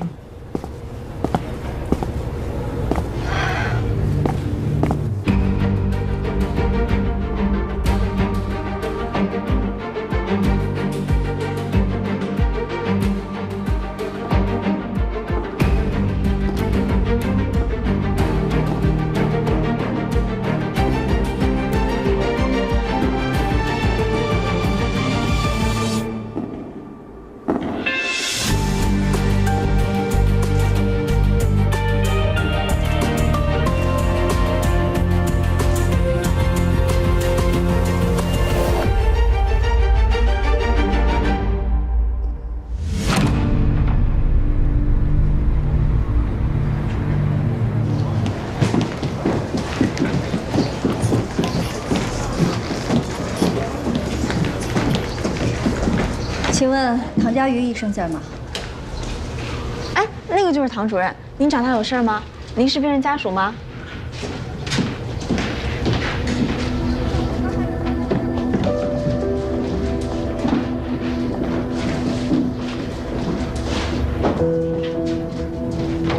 哎，那不是刘副院长的老婆吗？她怎么来了？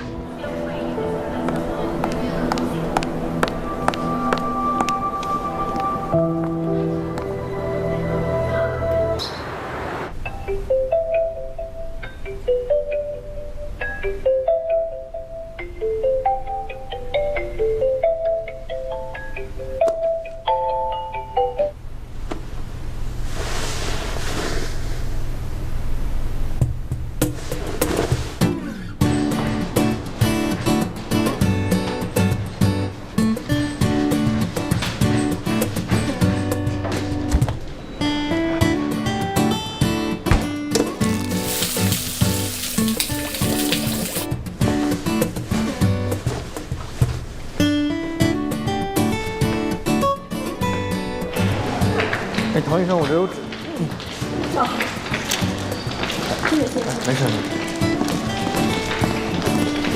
这你给我打电话吧。好。谢谢啊。唐主任，叶一鸣，你怎么在这儿啊？我就住这个小区啊。你住这儿啊？啊，你怎么在这儿？哦，我来找房子。我这不是决定要回国工作了吗？也不能一直住酒店，所以就想租个房子，租离医院近一点的地方。我跟你说啊，那这个小区的房子房源可是非常紧俏，如果有合适的，赶快定下来。要不是因为认识你，还以为你是中介的托儿呢。我不是担心你租不到好房子吗？好了，那我走了，明天医院见。要是租到了，以后我们就是邻居了。希望能成为邻居吧。还有就是要加强夜间护理，这是我一再强调过的，特别是术后从 ICU 转回来的重病人，千万不能掉以轻心。好了，就这些，大家都工作吧，辛苦了。护士长，护士长，这怎么了？还能怎么了？又撞了呗。哎，去拿纱布。哎，多少次了也不长记性。哎，别动，别动，别动，别动。流吗？哎，快给他压一下。你别说话啦。哎，童主任，刘夫人要在办公室等您呢。好。他鼻子怎么了？撞在值班室的柱子上了。哦。别吸，别吸。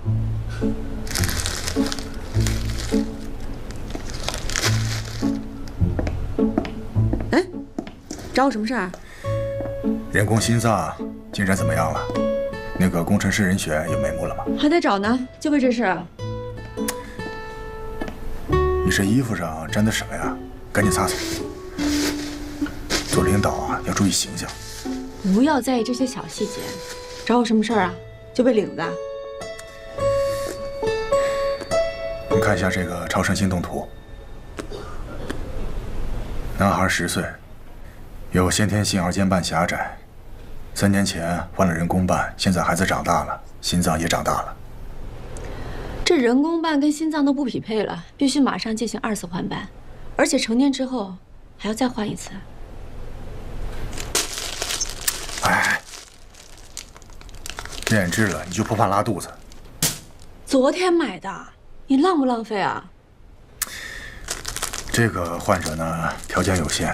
如果说一步到位，避免成年后第3次手术呢？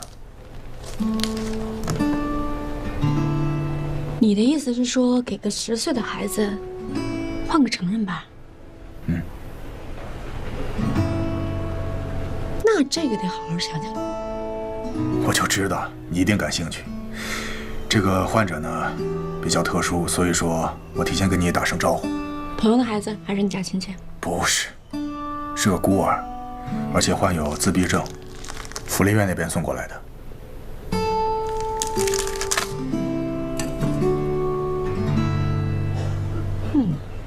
没气儿。叔，你也没睡好啊？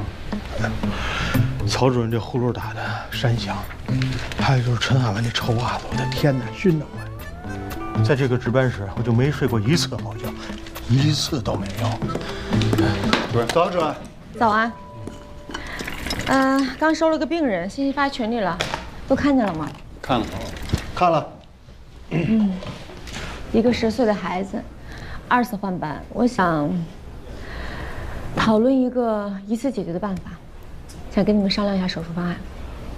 这个自闭症患者啊，是先心病的高发群体。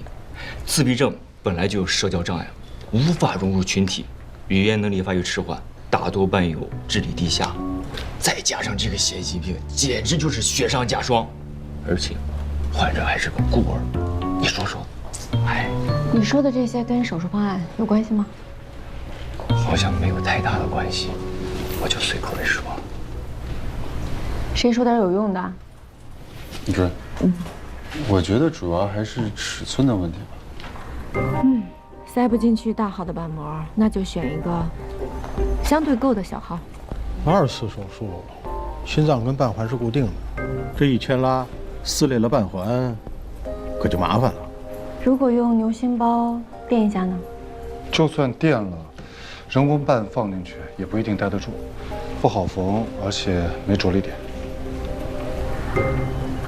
如果用一个带人造血管的主动脉瓣，倒过来，反着缝在2尖瓣的位置，人造血管剪到1厘米左右，作为着力点。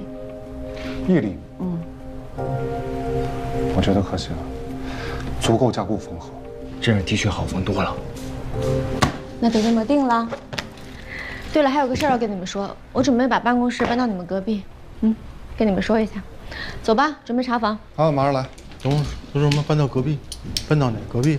哪隔壁啊？这么近啊？那岂不是说他坏话就不方便了？干嘛要说他坏话？查房去吧。哎，龙问这是怎么了？你哪头的啊？你突然间的你怎么叛变了一样？哎，他可是有潜规则进来的。我可没说过啊。主任，专业手续都办好了。这位是李社工，是福利院的工作人员，我也跟护理部那边申请了。李社工可以24小时的待在病房，不用遵守探视规定。你好，病人的名字叫钟小星，是福利院给他起的名字。我们已经看过钟小星的检查结果了，组内讨论一致认为他可以换一个成人班，这样就省去3次开胸的痛苦了。那太好了，谢谢你啊，唐主任。这孩子是3年前被遗弃在福利院门口的，当时口袋里边就只有一个字条，上面写着自闭症和心脏病。我们院里边当时已经花钱给他动过1次手术了，这刚3年又不行了，院里边经费实在是有限。明白，这样病人也会少受1次罪。我去帮他做个检查，然后具体手术的情况，江医生会跟你解释的。好。我姓江，也是可以找我。好嘞，谢谢你啊。钟小星，我是唐医生，给你做检查好吗？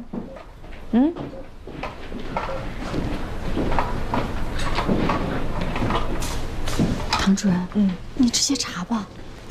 他听不懂，也不会说话，就知道成天陪小卡车玩。那我查了。来，配合一下。过来。OK。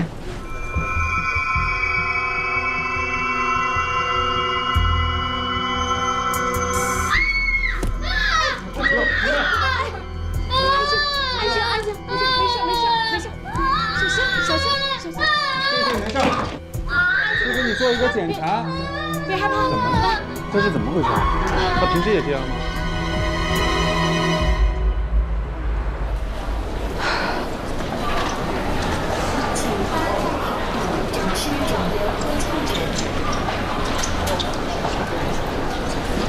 叶一鸣，我明天有个手术，你能来做麻醉吗？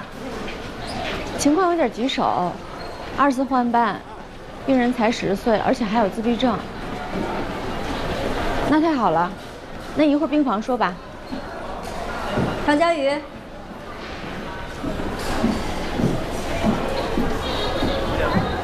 你眼睛没事吧？啊，没事啊。你好，我是刘峰的太太周琳。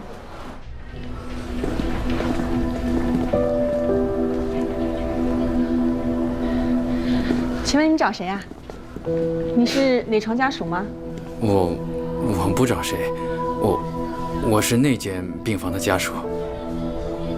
啊，那个，听说这儿有个自闭症的孩子是吧？没见过，我想过来看一眼。不好意思啊，这个孩子比较敏感，也没什么好看的。再说我们探视时间马上就要到了，如果没事的话，您请先回吧。啊，好。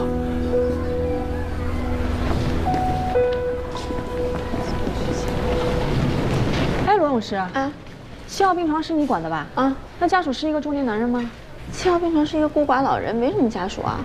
啊？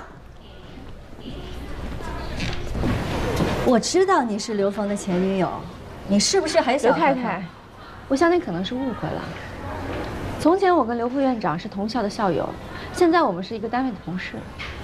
如果你还有什么疑问的话，请你回去问他。我还有工作，我先走了。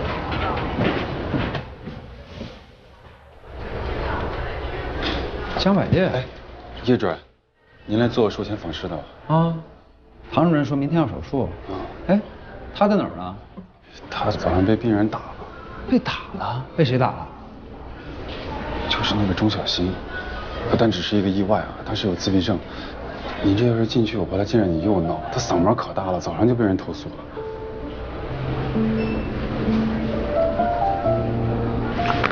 拿着。叶主任，您这是？你听说过白大褂高血压吗？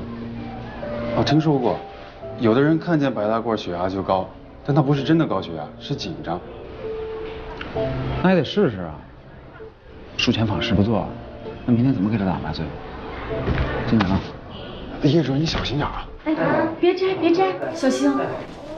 哎，我来吧，你先出去一下。您是？我是麻醉科的，来做术前访视。哦。怕吓着孩子，就没带白大褂。哦。哎，我来。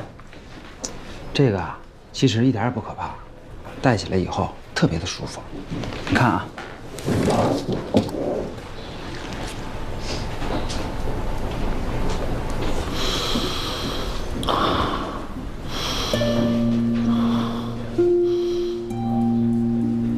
特别的舒服，你要不要试试？我们试一下，如果有什么不舒服的呢，我们到时候就不带他了，好不好？试试。来，没事，试一下。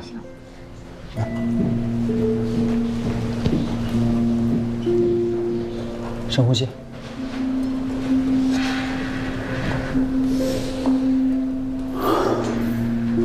怎么样？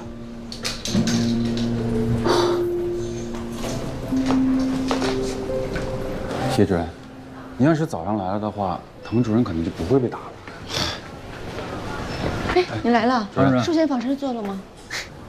主任，您这有点加勒比海盗的那意思。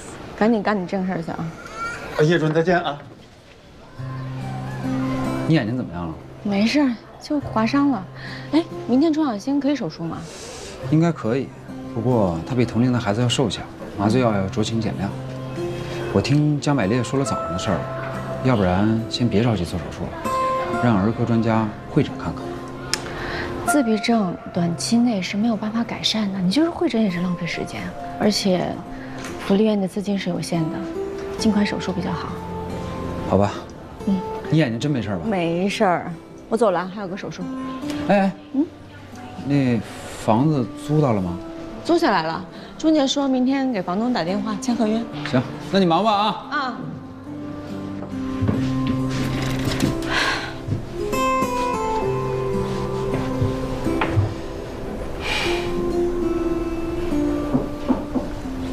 进来。主任，关于办公室的事儿，我有个想法，你要不要听听？好啊。哎呦，说想法吧。我想，疼吧？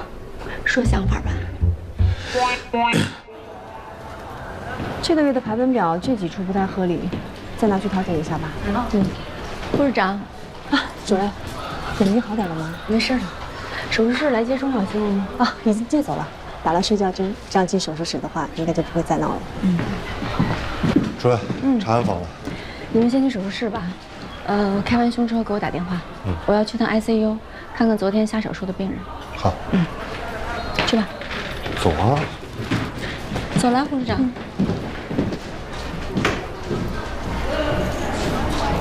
护士长，刚才有人让我把这个交给有自闭症的孩子，好像是钱，给钟小新的。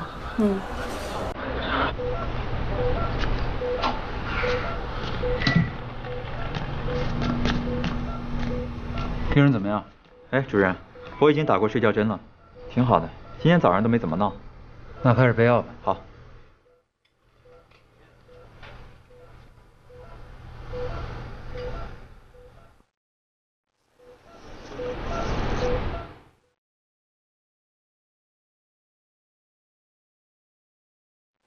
那给你钱的人是一个中年男子，穿蓝色 T 恤吗？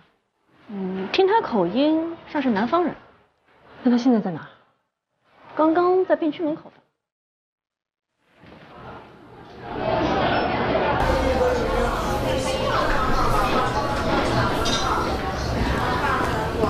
你站住！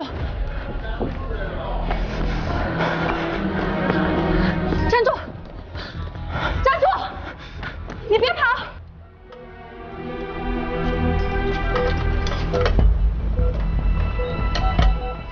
李潇，睡觉针的剂量打了多少？怎么感觉病人要醒了？不可能啊，我打的是正常剂量。马上开始麻醉吧，病人要醒了。好。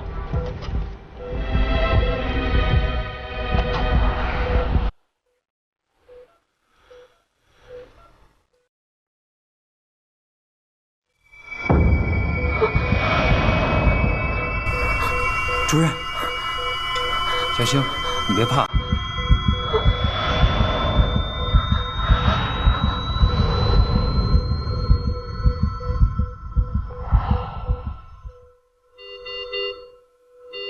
支撑，除颤器，除颤器。120焦耳充电，120焦耳充电，离手，充电。你站住！你别跑了，我先跟你说两句话。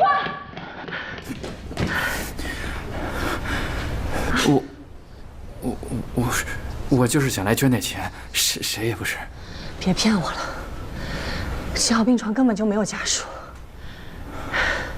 还有这儿，你下巴上有掉沟，钟小新下巴上也有，这是显性遗传。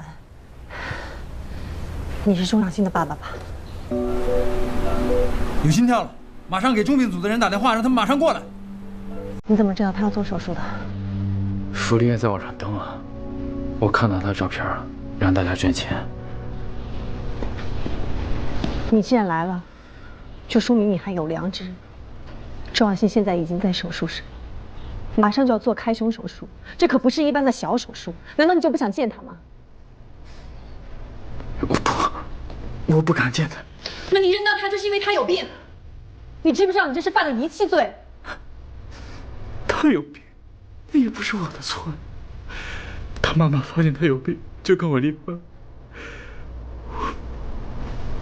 我一个人跑长途拉货，家里没人带他。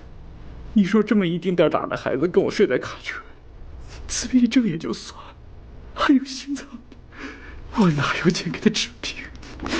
护士，你别说了，我不敢见他。要不然福利院该让我把他领回去了。我求你，从来没见过我。那你能告诉我他叫什么名字吗？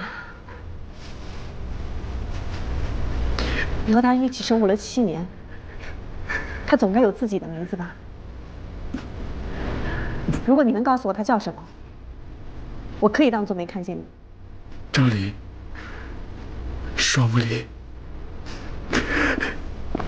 我之前查了一下，不是卡班。是啊，现在看倒是没什么问题，怎么会失颤呢？我也想不明白。其实，病人现在的身体状况，做手术没什么问题。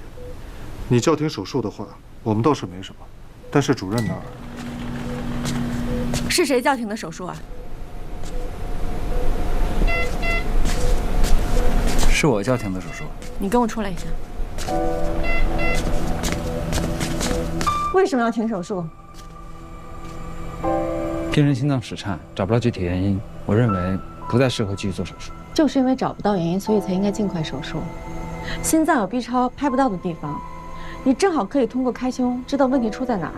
那如果是其他原因呢？叶一鸣，麻醉医生是有权利停手术的，但是不等于滥用职权。你要清楚问题出在哪儿。如果是因为血压低，或者是凝血功能太差，是可以停的。你现在所有的事情都是你臆想出来的。钟小星的心脏室颤之前，满眼都是恐惧。是什么能让一个孩子害怕到心脏室颤呢？因为他有严重自闭症，我只负责他的心脏，帮他做好手术，我的工作就完成了。可我要保护他的生命，只有他安全下手术台，我的工作才结束。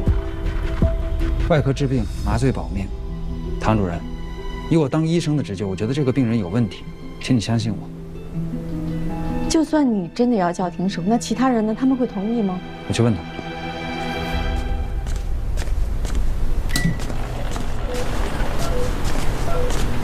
我要叫停这台手术，你们谁有异议？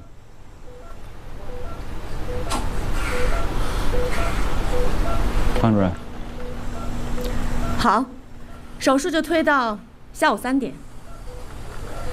但是你必须给出我除了止血以外，医学相关的理由证明不能手术，不然我就要换其他的麻醉医生。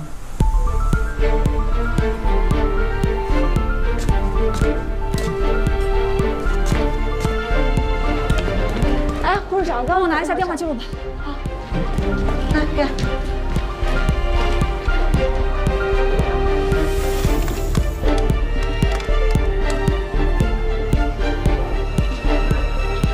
哎，你好，是王警官吗？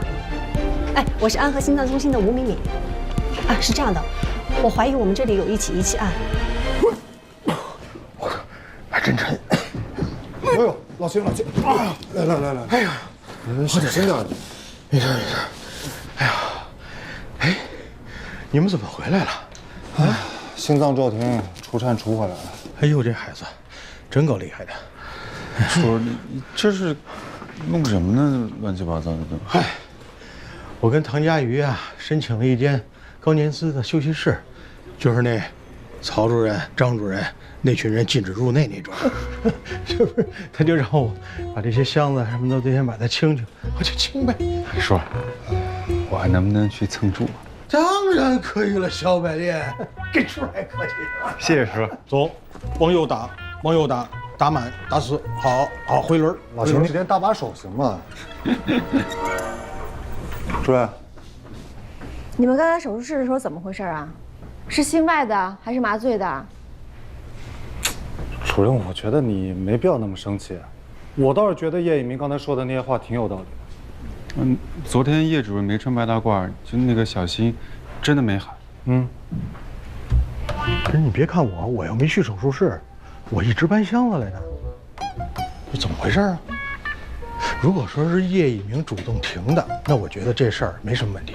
小叶子那个人靠谱。不过这个钟小星害怕白大褂，也确实啊。昨天查房的时候，他反应挺大的，那说明他这种恐惧应该是在住院之前就有的。第一次换班。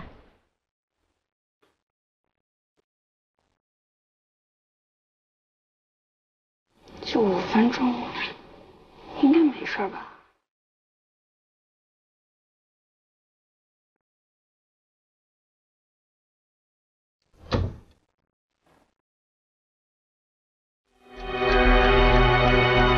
这不是时间不够吗？才找你这老同学帮忙的。啊，对，第一次换瓣的所有资料，你那儿有吗？有是吧？那行，你就用手机直接发给我就行。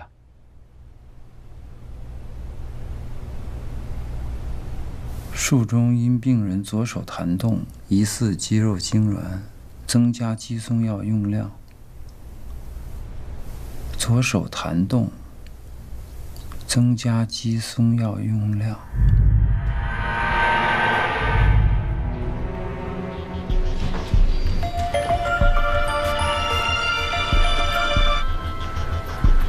喂，叶一鸣。喂，我找到原因了。我们也找到了，术中知晓。对，就是术中知晓。手术麻醉由3种药物组成：镇静、镇痛、肌松。钟小星可能先天对镇静镇痛药不太敏感。上次手术的时候啊，他的运动神经已经被麻痹了，可是意识却是清醒的。他能感受到医生的每一次切割和缝合，所以他想抬起左手示警医生，却被误以为是肌肉痉挛，加大了肌松药的用量，让他一动都不能动。今天也是一样，明明在房间已经打过镇静了，可是他却提前醒了。术中知晓对正常人来说都像噩梦一样，我真的无法想象对一个自闭症的孩子是多么大的打击。你的意思是说他在手术中受到惊吓，所以才导致他心脏骤停的？对。主任，钟小星不见了，全科找了都没找到。叶一鸣啊，我听见了，我这就过去。去哪儿？走。就先别管他了。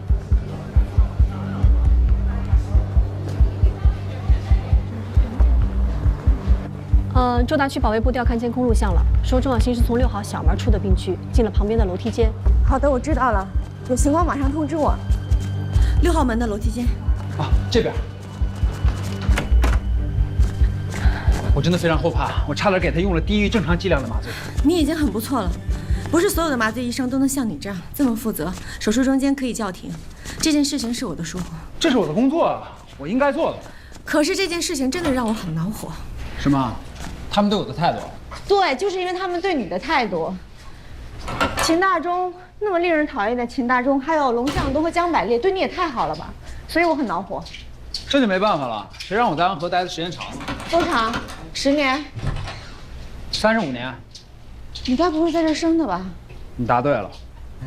我妈呀是眼科大夫，生我那天啊，她正出诊呢，出到一半啊就被送到妇产科去了。我爸呀是普外的，我姐啊是妇产科的。原来你们是外科世家呀！我爸我妈都退休了，我姐呢下乡送医，得半年以后才能回来。可是，以你父母的年纪，我们外科应该不会退休这么早吧？他们也不想退休啊，可是我爸得了帕金森，没有办法，必须得退休。他不愿意退休，我就求刘峰，让他表明院领导的态度。他表明了之后才肯退休，算是被迫退休吧。我要善意的提醒你啊，刘峰的人情可不好欠的。对了，我想起来了，神外那一次不会是刘峰让你帮我忙吧？嗯。对了，我想起一个地方，钟小星很可能在那儿。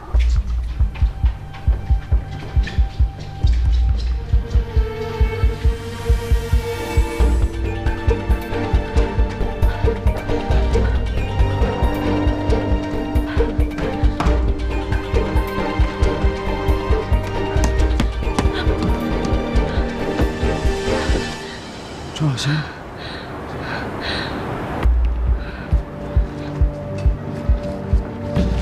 钟小星，钟小星，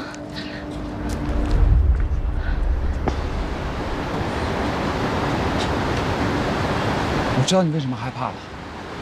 手术的时候，你一直是醒着的。来，跟我们回去吧，不手术了，也不会疼了。钟小星，你别动，你别动。来，把手给我，把手给我。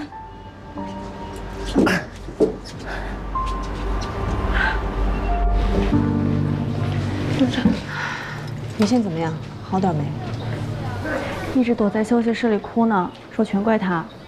护士长，这事儿咱们院里会怎么处理啊？责任呢是主任担下来了，不过于倩肯定是会被扣奖金，要写检讨的。要我是这样，那护士也是人，还能不吃饭不上厕所啊？妈，别抱怨了。哎，你好，王警官。哎，张林的父亲已经找到了，叫张志强，查到他买了回乡的火车票，已经联系车站的派出所进行拦截了。那太好了，那你们辛苦了啊。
爸爸不离开你。听你的。唐主任，周亚欣那边已经安顿好了，儿科回电话说他们会尽快安排会诊。知道了。那我们就接着说，这次手术2大难点，第一个当然就是2次换班，第二个是如何防止术中知晓，这是麻醉科的重要的任务。叶主任，说一下你的麻醉方案。首先呢，由于患者对麻醉药物先天的不敏感，所以要加大镇静、镇痛药的剂量，增加 beats， 检测脑电波。一旦出现术中知晓，波动会产生变化。通过监测脑电波，将麻醉状态维持在安全数值内。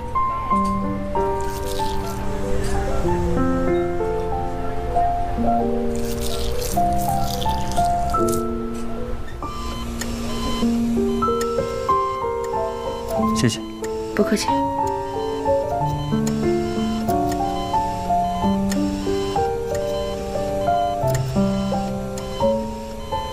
小星，手术做完了，有没有哪儿疼，哪儿不舒服？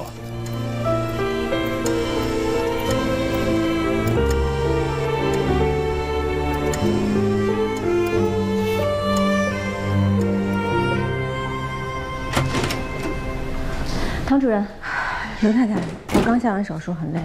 如果你还想说上次那些话，我劝你还是算了，就5分钟。我发现刘峰的邮箱密码是一串数字，我一直都不知道代表什么，直到在书房的抽屉里发现了这张照片，密码是你的生日。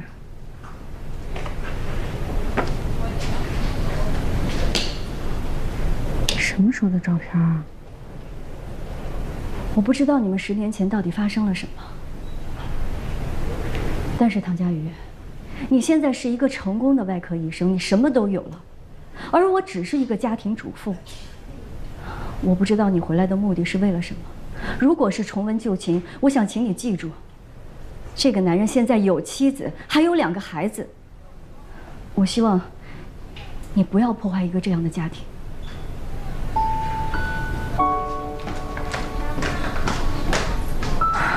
这什么时候的照片啊？啊！你说，都10多年了，你还留着它干嘛呀？最关键的是什么？邮箱还有我的生日密码。别说他生气了，我要是他，我也生气。哎，这就当时同班同学劈着玩的，这乱七八糟，传了那么多年谣言，说我追你，你看我什么时候承认过？那你也没解释过呀。你这次能不能回家好好解释解释？下次别让他到医院堵我了，让人看见真误会了。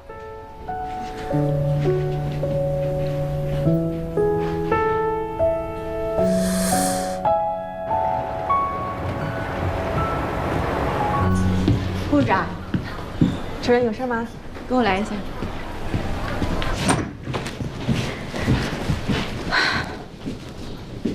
主任，这什么时候改的呀？昨天晚上我让工人刚刚弄好。可这是你的办公室啊。从今以后，这里就是护士的值班室。他鼻子怎么了？种在值班室的柱子上了。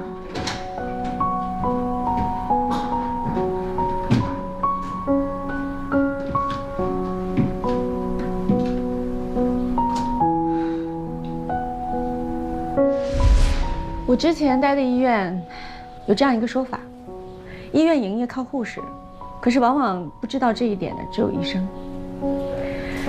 有很多医生会忘记这一点，包括我自己。将来如果我再忘了，记得提醒我。谢谢你啊，主任。可秦主任那边怎么办？这2天他到处在说你要给他一间高年资医生的值班室。给他了。哎呦，谢谢了啊！说什么呢？哎，你说我是不是被这个女人给涮了？理论上吧，主任是没有食言的啊。人家说给你间值班室，但没说是哪间啊，对吧？这样，老秦，要怪就怪你没跟主任说清楚。那还用说呀？我以为腾出来的就是他现在要搬进去那间呢，谁想到还有个这么个地方。哎呦，他这简直就是一个偷梁换柱。哎呀，不是，这还多了一个柱子。嘿，我的天哪！哎呀！哎呦，说，你这地方挺好啊，你这有绿植啊，单人床，还有这个人身格言。周小新出院手续办好了吗？好的，潘主任现在应该正在收拾。赵小新出院了。对呀。哎，我的房子没租到。为什么呀？那天为了找钟小新，我没有接中介电话，结果刚好有人要租房子，房子都出去了，所以我告诉你啊，你欠我一套房源。怎么是我欠的？要欠也是中介欠的。那如果你要早点把情况说清楚，我们就不用这么劳师动众了吧？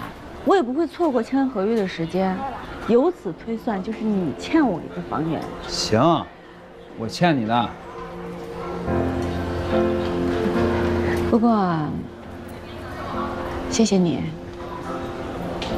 在手术中能坚决的叫停手术。如果不这样的话，这孩子再经历一次书中知晓，钟小星这一生估计就毁了。唉，这手术室啊，就是一个不允许犯错的地方。犯一个错误，就送掉一条人命。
行政管理助理，真行，居然能瞎编出一个职务。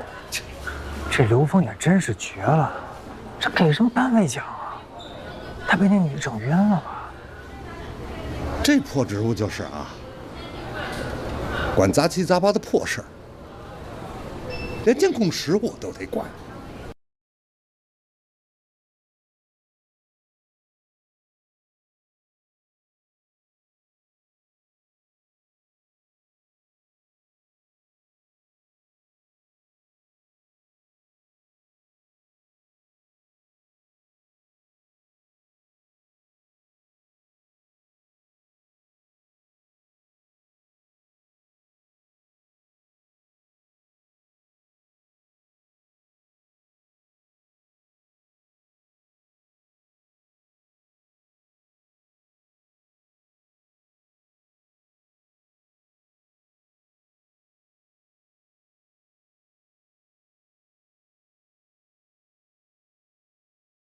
真是，今天这哪？哎，你俩嘛呢？哎，等会儿我得跟编头好好说说，你们这监控室得好好管理管理。别啊，就是在网上发的小视频，没什么。我看看。你看，这俩人太不要脸了。医院监控。对，医院监控。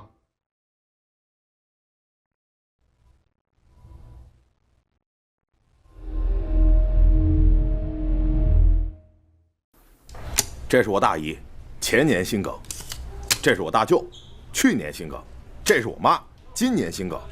3个搭桥手术，老人年纪大来不了，我帮他们开药。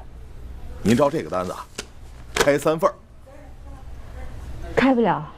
得病人亲自来，看恢复情况再调整药量。不开是吧？不开我投诉你们。手指长、高度近视、胸口还疼，这不就是马凡综合症吗？大夫，我是不是主动脉夹层了？大夫，我怎么办？我好害怕呀！你这主动脉正常，检查也都正常，家里也没有人确诊过，所以不支持马凡的诊断。可是我上网查了，网上说这就是马凡呀。别的孩子世界各缺损都能用微创，为啥我家宝宝就得开胸？你家宝宝除了失缺，还有别的心内畸形要一起处理。那也可以微创呀！现在医学这么发达了，听说什么都能微创，要不宝宝长大了穿不了比基尼啊。恢复挺好的啊，继续吃药，3天后再来复查。哎，好，谢谢冯主任。下一个。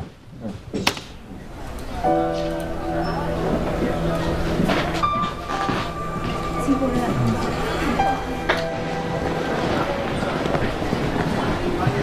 叶一鸣，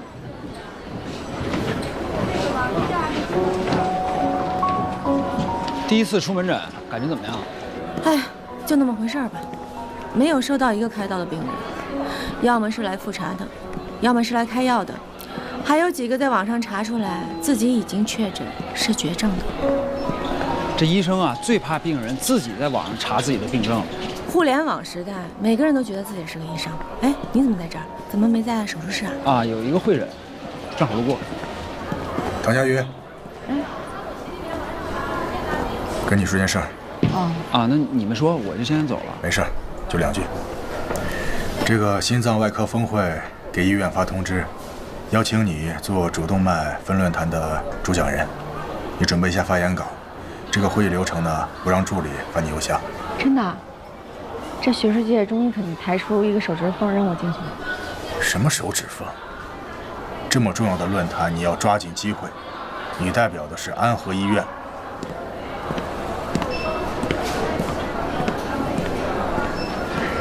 这刘峰怎么了？我老婆找你干嘛？找我干嘛？给了我这张照片。不知道啊，可能是因为最近太忙了吧。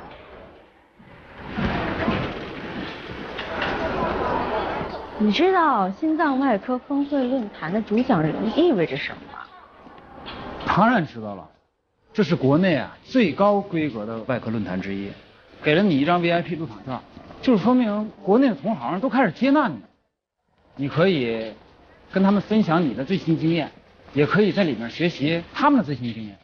回答错误，这是给了我个机会，跟整个行业里宣布，境外又来了一个行业里的大牛。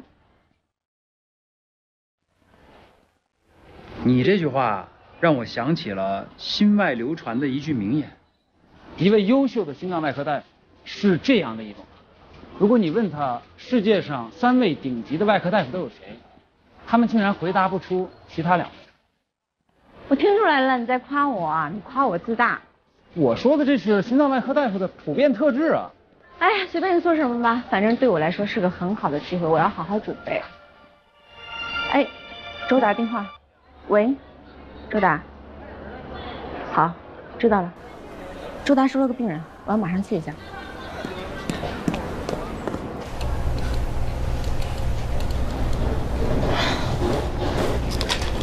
这心脏都粘胸骨上了，没法下刀啊。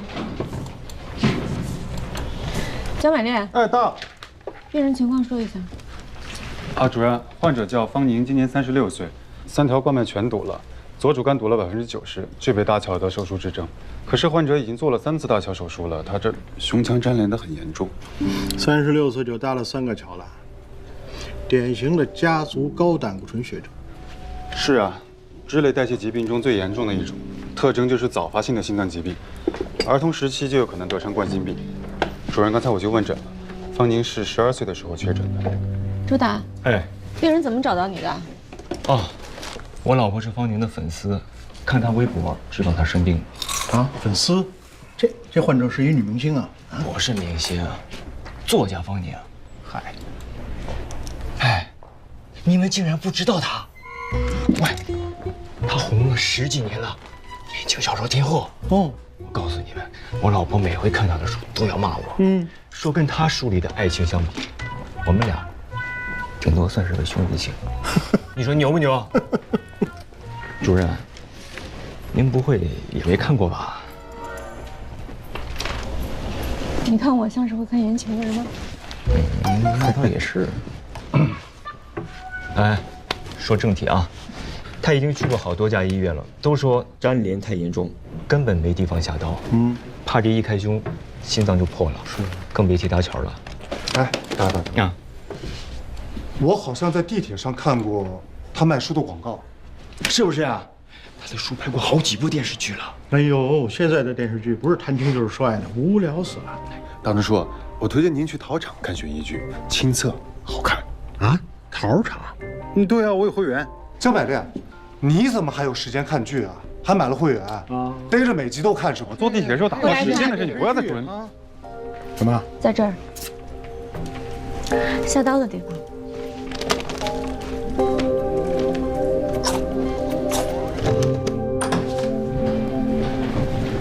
方宁，感觉怎么样？还好。唐医生是吧？对。周医生说你很厉害，我还有的治吗？当然能治好了，医生啊，一切都用最好的，花多少钱不是问题。这位是？哦，我是方宁小姐的经纪人丁志鹏，大家随意一点，叫我丁总就可以了。方宁的情况是这样的，和他父母呢很早以前就不在了，他也没什么亲人，所以之后有一切的医疗问题都找我对接和沟通。赵阳这2天就回来了，他会来医院的。赵阳是我男朋友。方宁，你的心脏和胸骨之间是有间隙的，还是可以手术的。真的？你先别激动，躺下。你听我把话说完。人体呢，能够搭桥的血管一共有9根，你之前做过3次搭桥，已经用了5根，所以我们要确保你剩下的桥血管还适不适合做搭桥。其次呢，就是你的胸腔粘连太严重了，就算现在做了搭桥手术，很快会再堵，所以我们必须要想一个能够让桥血管长期通畅的办法。这2点满足不了，还是没有办法手术。那具体需要多长时间？你们有几分把握？需不需要找一些外院的专家来会诊什么的？作为方玲的经纪人，我不允许在这件事上有任何的闪失。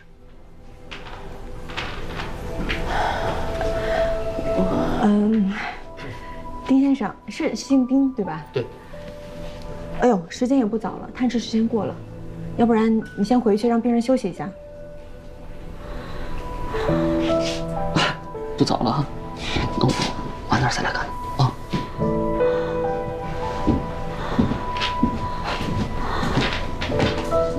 谢谢。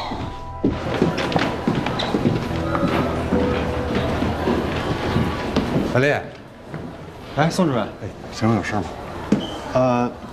没事，到办公室有话跟你说。哎，小丽，哎，这是春苗成长的医生培养计划，主要是针对一些低年资的有潜力的年轻医生。哎，只要是通过考核拿到外国医疗机构的邀请函，人家会提供经济援助。哎，我记得你是不是一直想出国深造来的？宋主任，你还记得？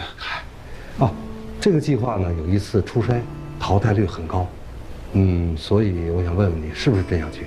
想去，我要去长长见识啊！对，如果你真的想去，我会跟他们说一声，让你直接进入第2轮。就这样吧，你先拿去准备一下，如果有回复了，我再通知你。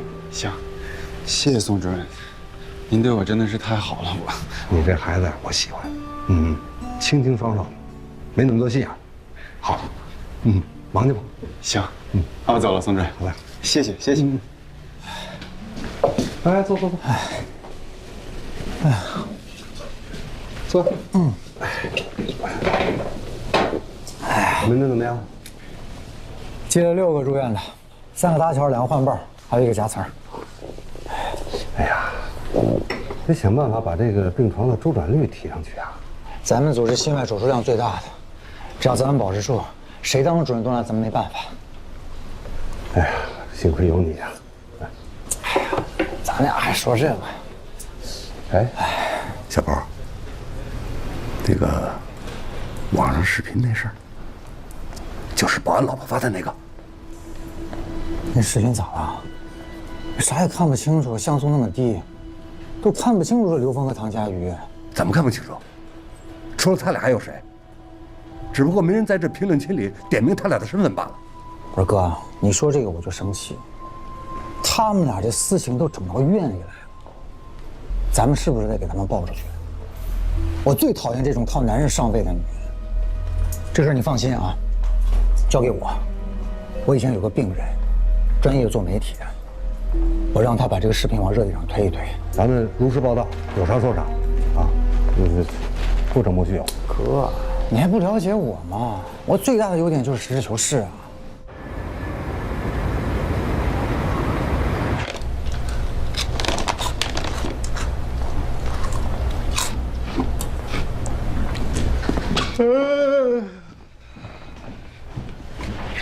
主任，你还没走呢。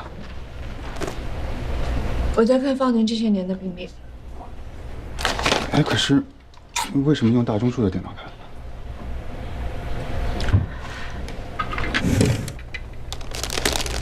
发现了他们的手艺了。来，其实我们都知道。哎，乔血管的结果出来了吗？哦，出来了，胃网膜右动脉和右侧乳内动脉可以，剩下的其实它没剩什么。前几次搭桥用的桥血管太多了。也就是说，再搭桥的话，远切通畅率必须要延长，不然下次就算能开刀，也没有桥血管了。是这个意思。怎么能让他不粘连呢？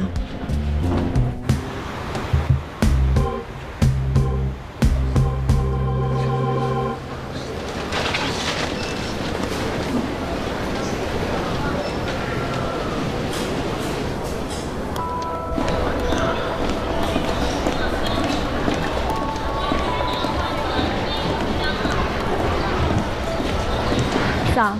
早。崔主任。今天医院里的人都很奇怪，你应该知道为什么吧？有吗？你有吗？到底为什么？哎，行吧，那就让我来当这个恶人吧。啊，看吧。好，大家在看的就是这个。对。就是因为这个。啊。谢谢。不客气。哎，这脸都看不清，这帮人就瞎评论，他们是不是有病啊？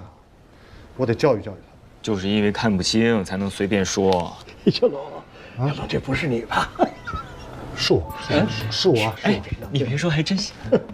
当然也不可能是你，这绝对不能是我呀！这个，所以说，用私生活有问题来对付一个人呢，永远是最有效的方法。只要说这个人私生活不检点，分分钟名声完蛋，想找补都找补不回来。我觉得这是造谣的人有问题，而且是人品问题。哎呀，这个事儿如果查下去啊，跟你说吧，最后倒霉的一定是唐佳瑜，刘副院长一定是没什么事。哎，你们想想，谁会在那个视频的底下评论啊？这会是谁？嘿。哎，我这虾条哪去了？这不是唐主任和刘副院长吧？视频你们都看了吗？那你觉得是谁啊？我觉得，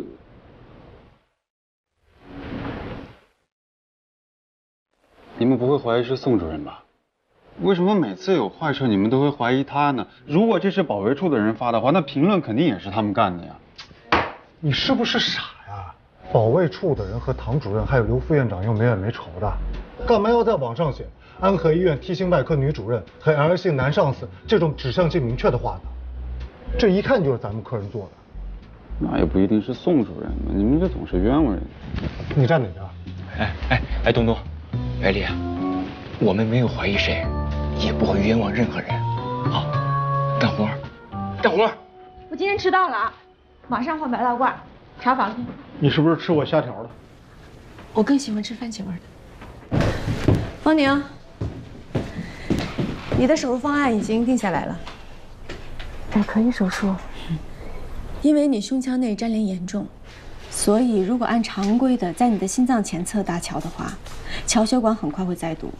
所以我的方案是将桥血管绕到你的心脏后面，直接搭到冠脉上，这样桥血管的远期通畅率会高很多。但是你已经做过3次手术了，所以我们要把你剩下所有的桥血管全部取下来，连在一起才够长。但是手术风险高吗？非常高，但是这是目前唯一的办法。我愿意冒险，就是手术能不能再等一等？为什么要等？你不会又是等那个赵阳吧？我有分寸。我男朋友已经订了回来的机票，就这2天就能回来。我还是想在手术之前再见他一面。这样，就算万一手术出了什么问题，我也没有遗憾啊。方宁，你自己要清楚一点，你的冠脉已经堵了90%，只有10%是畅通的。如果这10%再堵了，非常危险。我要等他，体重要盯紧一点，有什么问题马上安排手术。明白了。唐医生。你们先去查房吧。好。有什么事吗？唐医生，您看是这样啊，您能不能编一些你们那种医学理由，让方宁今天就手术？不能，病人要等她男朋友，我们要尊重病人的意愿。那什么男朋友啊？他俩1年都见不上世面，那男的就是玩的，拿他当提款机。唐医生，您作为他的主治医生，您难道就眼睁睁看着他等死吗？我做不到，要尊重病人的意愿。朱护士，19床加可达龙，300毫克配成，50毫升泵入。医嘱呢？口头医嘱。下不为例啊。你先等会儿签个字儿。好，小朱，哎8床加片安定。好。要不你看那个药柜里有没有，帮我拿一片得了。哎，你等一下，廖主任，这边先弄了吧。哎，小周，你短视频你看了吗？那个 T 姓女医生跟那个 L 姓男上司，这俩人，我看着好眼熟啊。廖主任，我们护士长说了，不让我们谈这些。哎呀，这有啥不能谈的？不就八卦吗？过分了吧？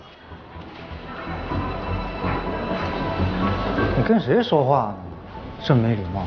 跟宋宝德养的看门动物说话需要礼貌。说谁呢？干嘛动手啊你？龙向东，主任。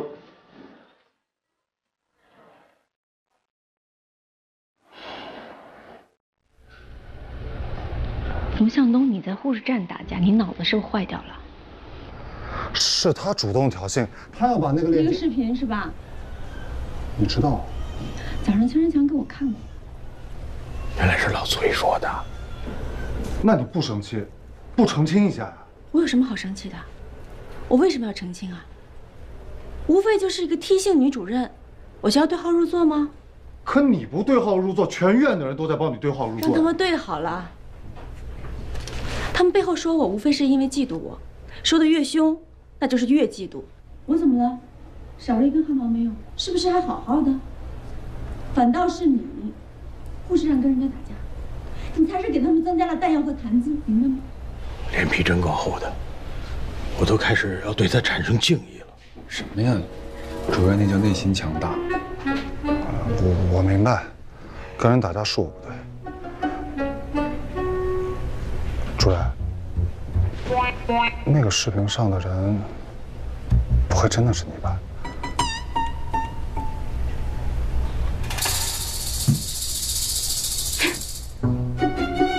刘向东，你还记得我在软美病房跟你说过一句话吗？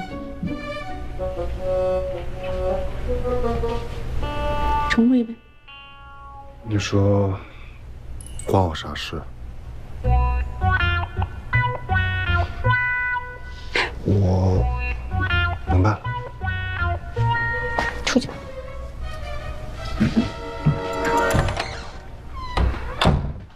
哎，那 L 就是刘峰吧？那还用说 ？T 就是唐佳瑜啊，前女友算半个女朋友。我早就说嘛，搞空降兵肯定有猫腻，这干柴烈火的。叶主任，按照您说的，我挨个看了监控，只是视频里那2个人那天晚上在医院其他地方被拍到的时间点，我都给您写下来了。每个医生的门卡都是独立的，你能不能帮我查一下7点钟在普外，还有9点钟在 ICU 刷过门卡的人都有谁？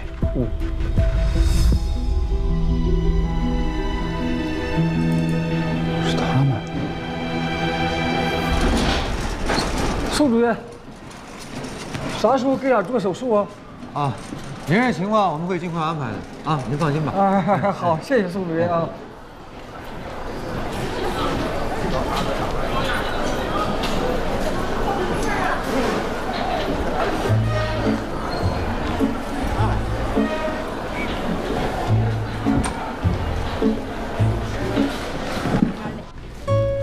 方作家，我是您忠实的粉丝啊。这本书是您出版的第1部小说，我已经买了10几年了，希望您能给我签个字，签个名。当然可以。谢谢。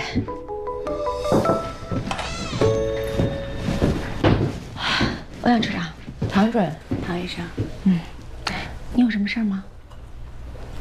我来检查你们的卫生达不达标。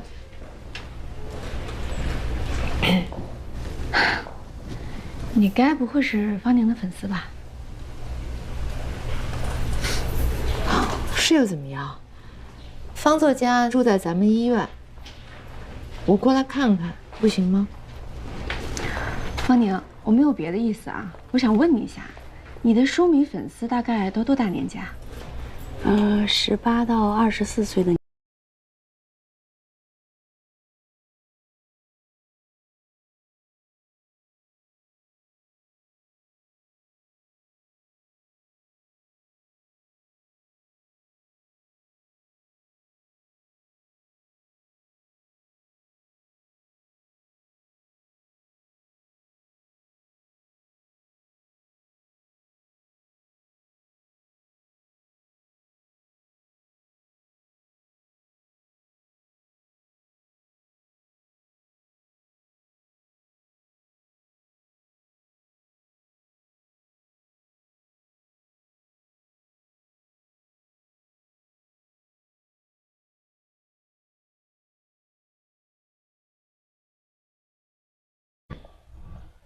真假的真，结语的语。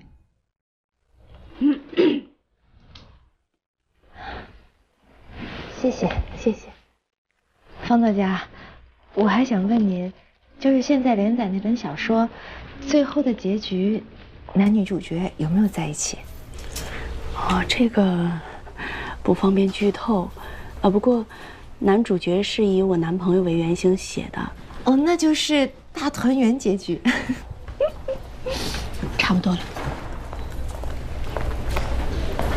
谢谢，打扰了，再见。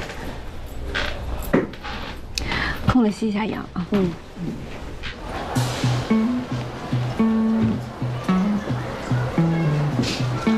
言情和你很不搭，有什么不搭的？谈恋爱跟你就不搭，谁会愿意跟个机器人谈恋爱？我是没谈过恋爱，你愿意笑就笑吧。啊，欧阳春阳，不好意思，我不知道你没谈过恋爱。是吗？我以为你知道，故意说的。他们在背后都叫我圣斗士。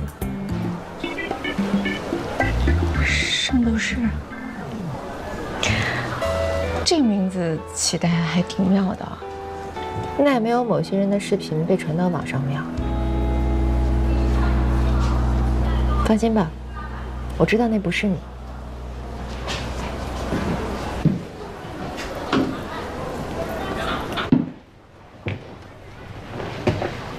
你是怎么知道那不是我的？连我们小组的人都不能确定，那是不是我？这是对安和医院的污蔑，所以我听到网上传闻的第一时间就去了保卫处调取了整个监控的视频，而不是网上那10几秒。你是真的在乎医院的声誉，还是想满足你自己八卦的心？两者都有。我看了之后就知道，那不是你。你怎么知道不是我？你看这个。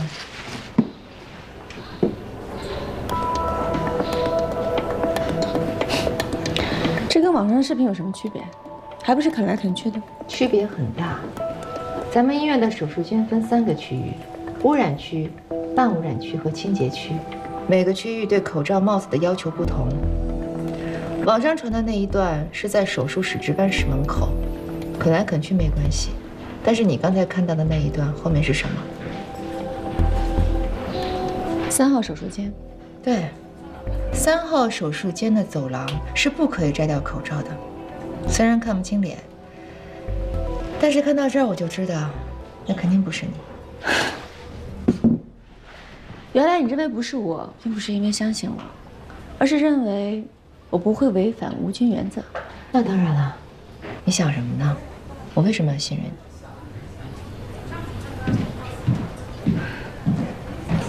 欧阳处长，我找唐主任有点事儿。刘峰，新外峰会主讲人的事情，谢谢你。我以为要等到1年半载才有这么好的机会，能在行业里站住脚，没想到这么快。你放心，演讲稿我已经写好了。我没工夫管那闲事儿。网上视频你看了吗？我知道。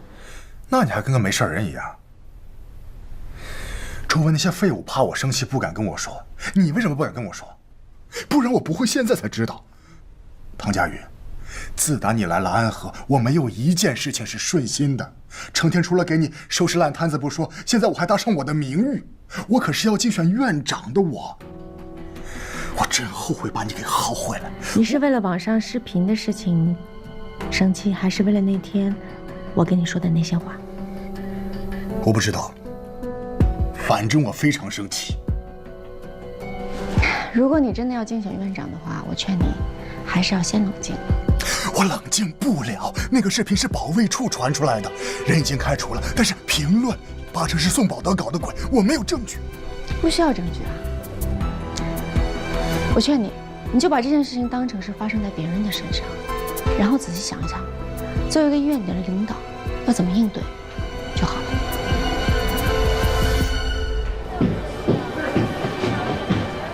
唐主任。哎，叶明，你怎么在这儿？我找你有点事儿。怎么今天都找我有事儿啊？刚才刘峰差点被那个视频气死，你找我什么事儿？你不生气？我有什么好生气的？啊，你到底有什么事儿？那我没事了，你忙吧，我走了啊。你到底有事儿没事儿？没事。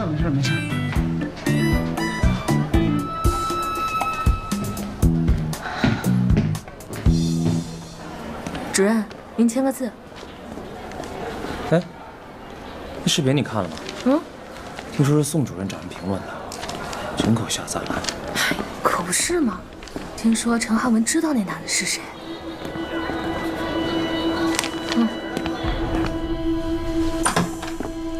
陈汉文，你为什么不说实话？怎么了这是？原来你知道视频里的男的是谁啊？不是，你怎么知道的？你别管我怎么知道的，你为什么不给他揭露出来啊？你害得主任到处被说。谁？唐主任啊？宋主任。所有人都说那评论是宋主任叫人发的，如果你告诉他那是谁，他就没理由这么做了呀。走，你跟我去解释清楚去，不然我把这视频发网上。我告诉你，就是宋主任发的。你少蒙我啊！宋主任为什么要这么做？你说。你这样，你先把那视频删了，我告诉你行吗？你先告诉我，告诉我就删。你小点声。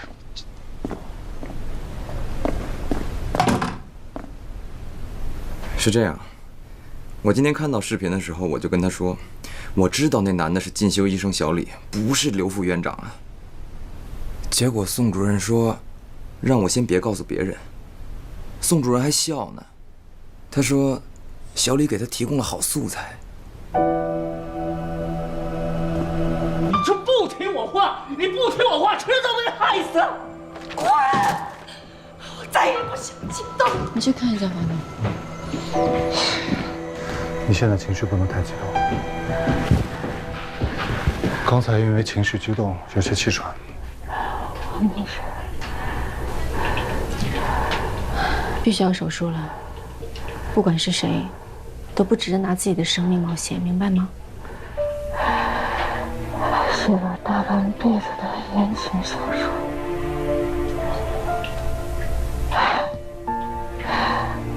自己爱上一个人，还是头一次。他们不知道，已经36岁，我才第一次爱上一个人。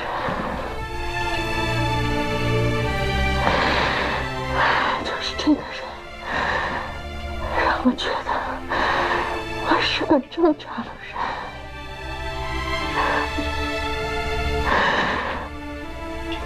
我想做个正常人。我要等他。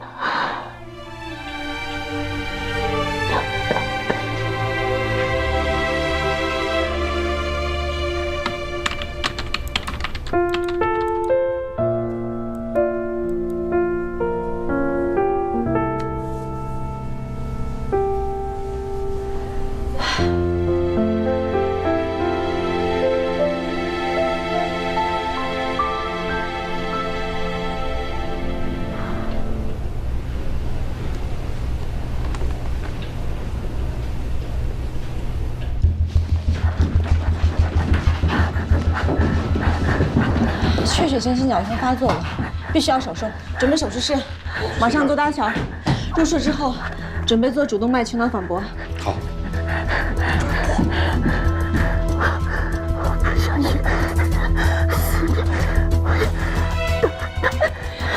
方宁，都什么时候了，你还等？你现在病得很严重，必须马上手术，知道吗？不能再固执了。快点！我们主任马上过来。主任，这位就是方宁要找的人。你是赵阳，方宁的男朋友。是，下飞机我就赶过来了。我能和他见一面吗？现在不能，他马上手术了。你为什么来晚了？航班取消了，为了能快点回来，我就换了一个倒2班的飞机。转机的时候手机又丢了，就没赶上飞机。医生，您帮个忙，帮我告诉他，我把工作辞了，再也不走了，一直在他身边。这个忙我可能帮不了，等他手术完，你亲自跟他说吧。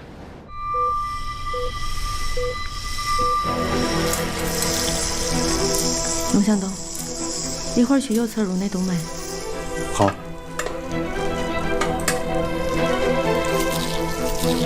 好。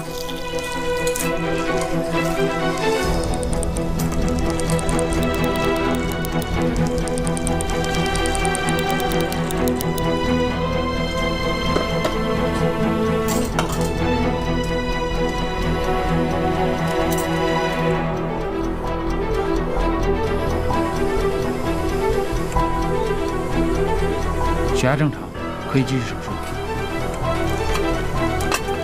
电刀，进行镊子。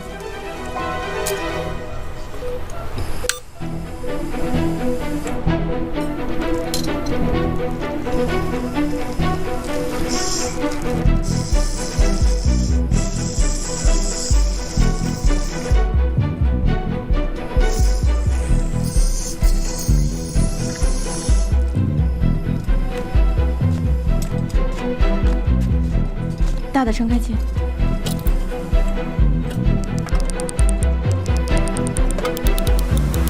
麻醉，帮我调一下这个灯光。好。再往下，往下，往右一点。好，可以。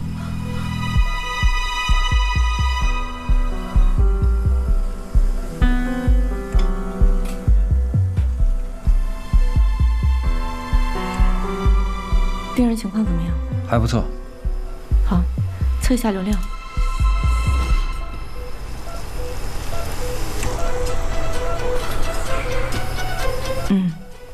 流量正常，心跳不好。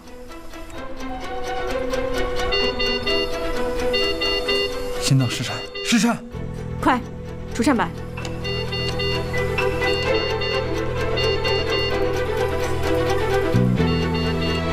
给电，20焦耳一次。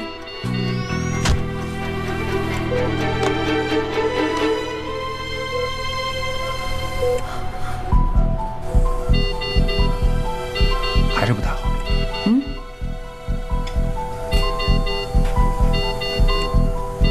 给电，20焦耳一次。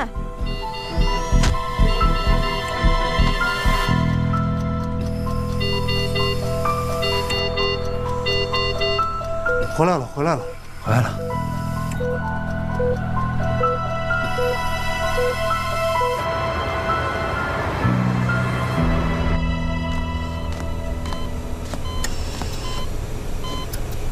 手术很顺利，你不要讲话。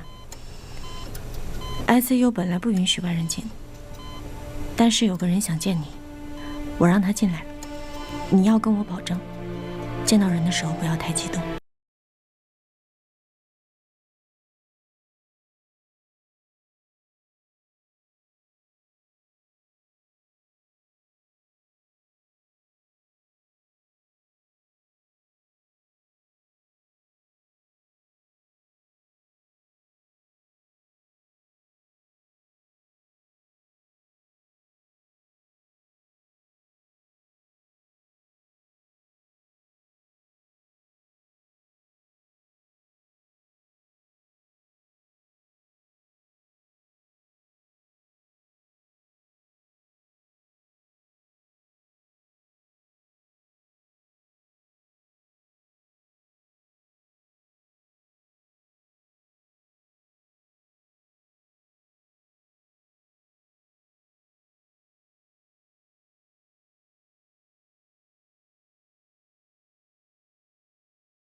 怎么了？主讲人邀请，峰会取消了。怎么会呢？该不会是因为那视频吧？没有明说，只是说在峰会期间不希望网上有除了医学之外其他的评论。这算什么话呀？你不会到现在还不生气吧？我生气，我很生气。我准备了那么久，论文都写好了，就因为莫须有的事情，全白准备了，什么都没有。李一鸣，我想你帮我一个忙。什么忙？为什么有的病人叫廖晓波宋主任？重病组在唐主任的带领下，取得了初步的成绩，但由于肩负着临床任务和科研任务的重任，人手紧张。院长意思呢，就是暂时接调廖晓波到重病组。我不去啊。不是那，我还有很多病人呢，刘院。刘院长，廖晓波是我这个组的，你把他调走了，我这忙不过来怎么办？有问题，向院长反映去。散会。刘方长，这廖晓波是我的得力干将，左膀右臂，你把他调走了，这不拆我台吗？你得跟院长好好说说啊。调廖晓波，就是我和院长建议的啊。你记住，以后医院的事情就让他烂在医院里头，别到外头瞎传。还有，廖晓波替你出门诊的事，这反正都是出诊接病人，现在有什么区别？别的医疗组不都这么干吗？这不能成为理由。为挂号病人看病，那是医生的天职。对你的惩戒措施，医务处会通知你。正好，廖晓波调过去了，你呀可以亲自出门诊了。好自为之。哎，主任，这2年晚上全是你的新闻。会啊，又来了？不是，是方宁。他出院后呀，在直播里跟粉丝分享这次的手术经历，说要不是唐医生你呀，他就接不到他的男主角了。你看，现在网上好多帖子都在说这事儿呢。P 了吧？哪 P 了呀？挺好的，没本人好看啊。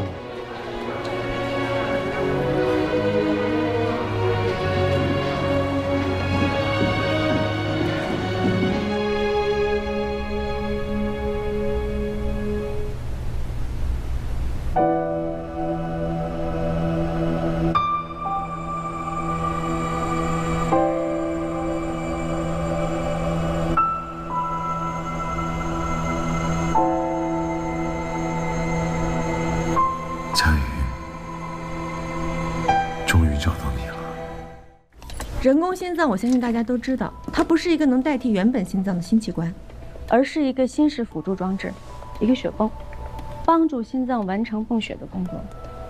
国际上对人工心脏的研发从50年代开始，90年代兴起，到了2013年才常规开始使用，一共经历了3代产品的替换。目前最先进的是新伴侣3代，在国外也刚上市不久。这台机器长这样。新伴侣3代采用了最新的磁悬浮技术，和2代有轴的机器相比，磁悬浮做到了完全无轴，所以大大的降低了血栓的形成，在安全性上是非常明显的。所以我们要研发的目标就是新型磁悬浮人工心脏。今天一早约大家来开会，就是让大家心里有个数。好了，说完了，查房吧。哎，对了，主任，其实工程师这一块我倒是有个人选。那你刚才不说，资质怎么样？资质倒是不错，但是他这个人的性格有点……性格不是问题。那我联系他。好。啥意思啊？到底在哪儿开会啊？不是说在大会议中心吗？不是说要开紧急会议吗？啊，廖主任，可能是我不小心打错字了，不好意思啊。差不多准备一下，要查房了。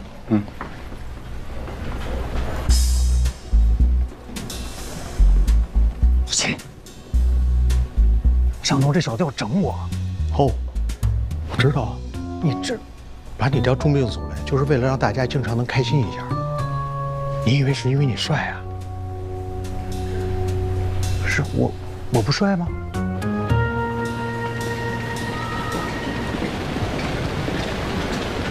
哎，老秦，得想办法帮帮我呀！我得扳回一局啊！这女人肯定有什么软肋。你以为我没摸过她的老底儿啊？就那什么克梅德医疗中心来的那个他那老病人，我问了一溜够，什么都没查出来。我劝你啊，忍一时风平浪静，赶紧找机会调回到宋保德身边去，就齐了。克梅德，还有没查的病人吗？这边没有了 ，ICU 还有5个术后的病人。ICU 除了那个夹层醒的不好，其他的都可以转出来了。好，挺好的。主任，哎，一个叫陈维生的病人找你说，病友专门推荐过来的。陈维生，坐吧。哎，之前确诊过吗？为什么要手术啊？在网上看到那个女作家的直播，说别的地方不给她做手术，您给她做，您艺术高明。是这样，我前段时间体检呢，然后查出来有这个先心病，想做个根治手术。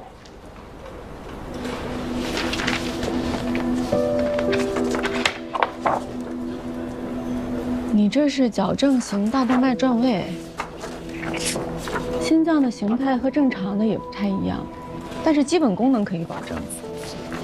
虽然合并了轻度的肺动脉狭窄，但是问题不大。从你给我的检查报告来看，其实可以不用手术的。我觉得你给我这些所有的报告来讲，手术的指征有点牵强。手术指征牵强是说我可以不做手术，但是我也可以做手术。对，你不做手术对你日常生活有轻微的影响，比如说你就注意一下，不能剧烈的运动，当然不会有生命危险。如果平时觉得哪儿不舒服了，随时到门诊调一下药就好了。可是心脏手术和麻醉都是有很大风险的，各有利弊，当然决定权在你自己。那我选择做手术。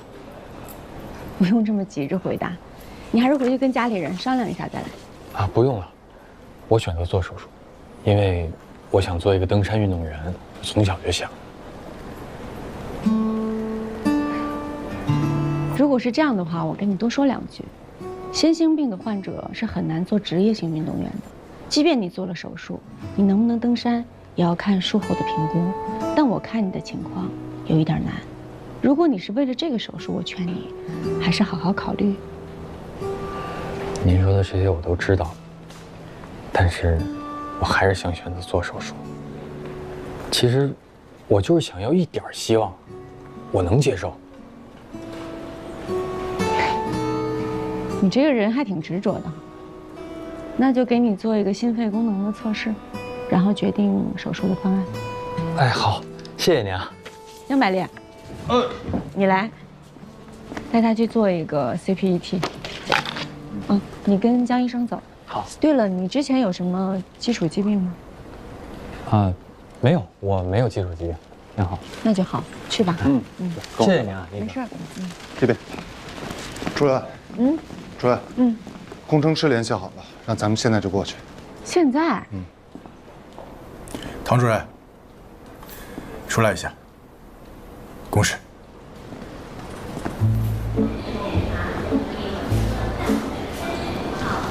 什么事儿？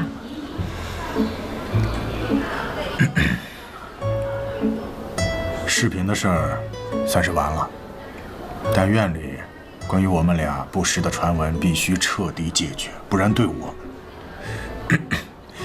们的工作都有影响。你就说对你选院长有影响，不就完了？我上不去，对你有好处吗？那有什么彻底解决的办法？很简单，让周林来医院，中午啊，我们3个人一起到食堂吃顿饭。我不去，多尴尬啊！他们说什么，我根本不在乎。哎呀，这时候表面功夫是最重要的，你去也得去，不去也得去，没得商量。那我还有事儿呢，研发人工心脏终于找到合适人选了，时间都约好了。真的？真的。现在？现在。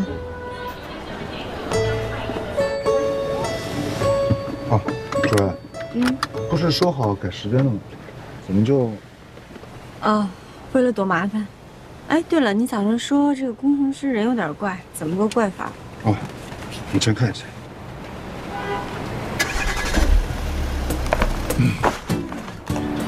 这个人呢叫王海明，是学机械工程。他之前一直在国外留学，加入了一家人工心脏研究所，一待就是10年。这个人啊，一直惦记着回来建设祖国。去年的时候啊，他就回国自己创业了。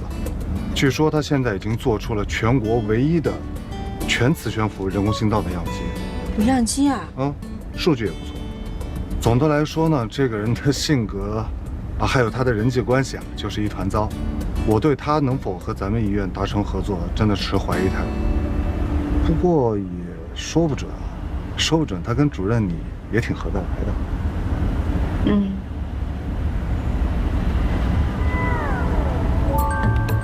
为什么人际关系一团糟会跟我合得来？我的意思是，这天才嘛，都性格都比较，说不定你们两个之间能相互欣赏的。我是这个意思。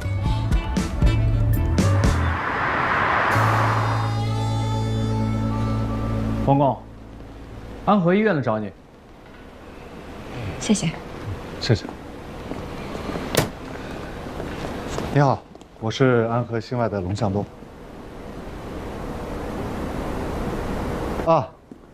这位是我们心脏中心的主任唐佳瑜，之前电话里跟你说过。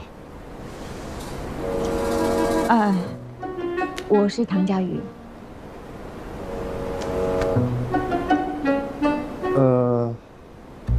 不用看了，那个是假的模型。坐吧。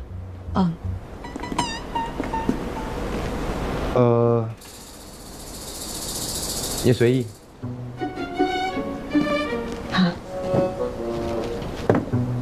我们这次来是想跟你聊一聊人工心脏合作研发的事情。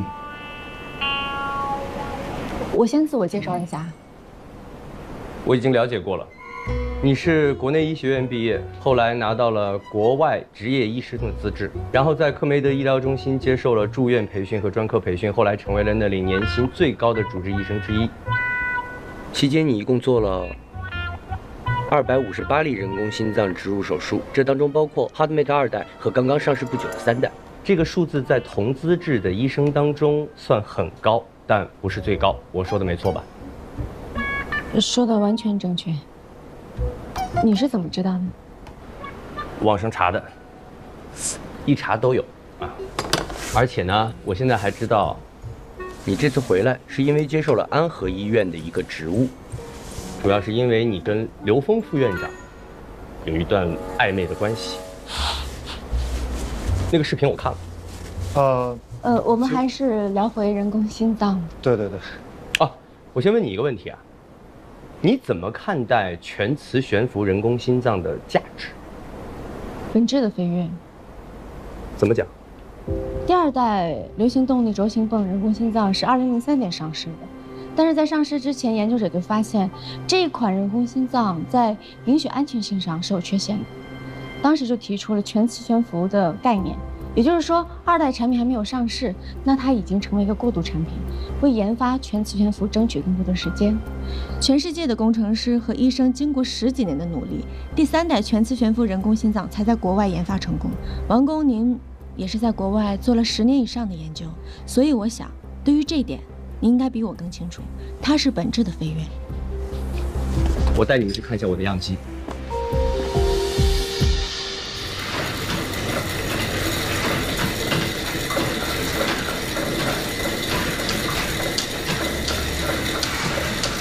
好了，差不多了，停下来吧。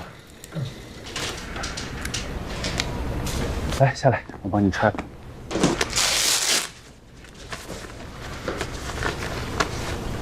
就目前看啊，你这心肺的情况还不错，应该暂时不用做手术。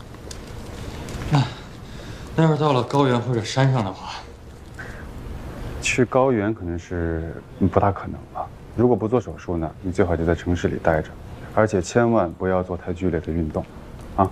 你先原地调整呼吸，放松一下。帮你倒点水。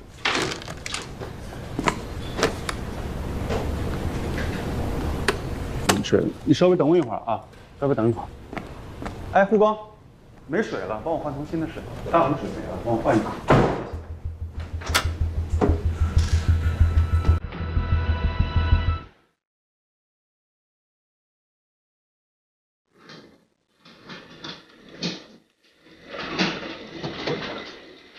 哎，陈文生，你锁门干嘛？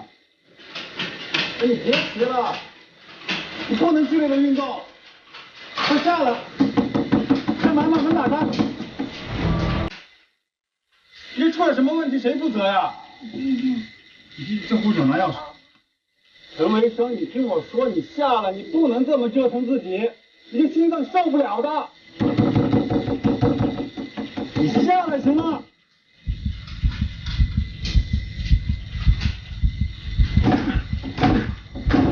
护士长拿钥匙来了吗？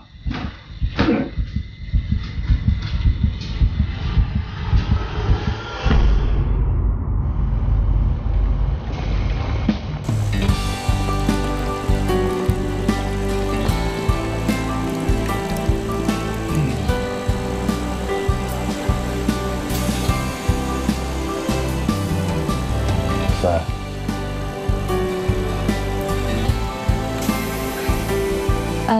这个测试数据有吗？有啊，在我办公室。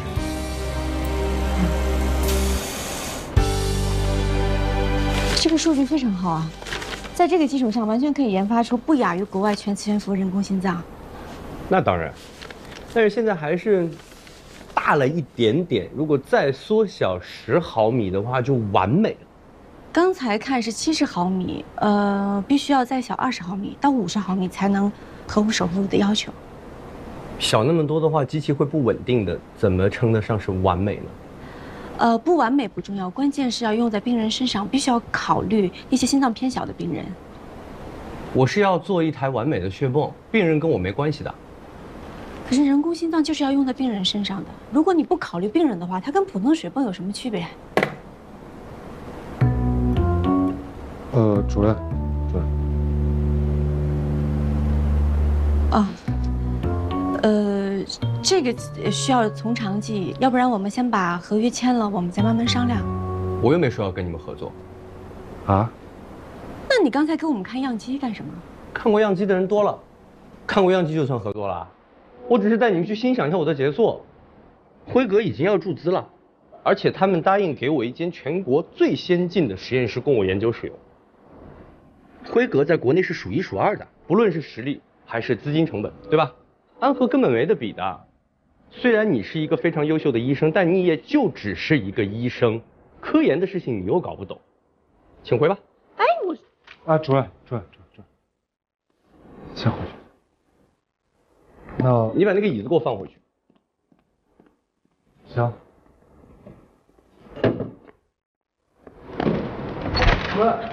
主任，不好意思，是我没搞清楚状况。你是没有搞清楚他是有强迫症的自恋狂，还是没有搞清楚他已经决定卖身给辉格医疗了？第二，主任，喂，知道了，马上回来。今天早上病人出事了，赶紧回医院。好。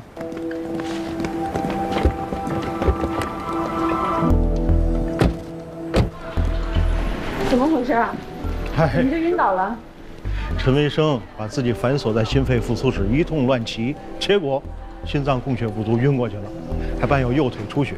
他醒了之后说呀，原来右腿受过外伤，之后留下一个瘤子，我怀疑是假性动脉瘤，可是用加压的止血带都没有给他止住血。我觉得挺诧异的，就给他做了一个凝血因子测试，结果你们猜怎么着？现在人在哪儿？主任。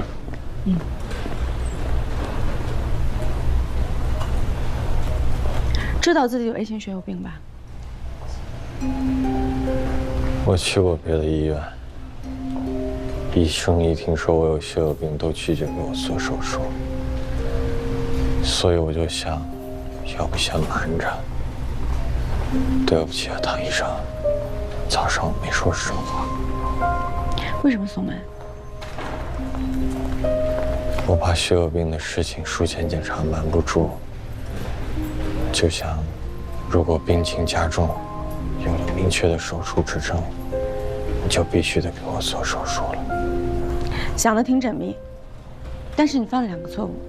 第一，心脏手术凝血功能至关重要；第二，你心肺测试再平民，不会改变你手术指征。你现在的情况先心并不致命，但是你术中出血不只是要命的，而且你隐瞒了病情，其他医生我不知道，但是我肯定不会给你手术了。蔡医生，你听我说，继续加压止血，请血液科来会诊，还有补充凝血因子，确保他这次摔伤没有造成颅内和内脏出血。等情况稳定，让他出院。你的原因我不感兴趣，好好休息。啊，我刚才在手术，没有接到电话。哦，这样啊，那你再帮我找一找更合适的房源好吗？谢谢啊，谢谢。唐主任，哎，刚下手术。哦，你也是吗？吃饭了吗？还没有，食堂应该没有饭了。我有办法。崔成强爱吃红烧排骨饭，他神外的人啊，为了巴结他，常年点这个。哎，那我们把他饭吃了，他不会生气吧？你以为他没偷过我的盒饭？每次我饿得半死的时候，就看他给我留了张纸条，说谢谢你的饭，但是不好吃，下次请点排骨饭。天哪，太香了！哎，对了，我刚才听你打电话，是不是房子没找到啊？所以心情不好？哎，医院附近房子不好找，而且我进了手术室接不了电话，就算有合适的房源，还没等我看呢，人家租出去了。其实也不完全为了这，那是为了什么？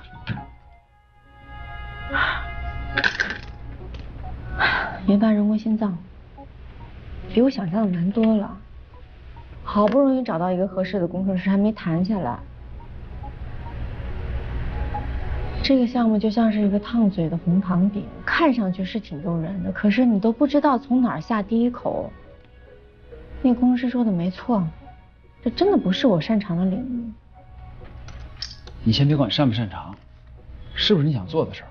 是啊，我非常想做。那你为什么想做呢？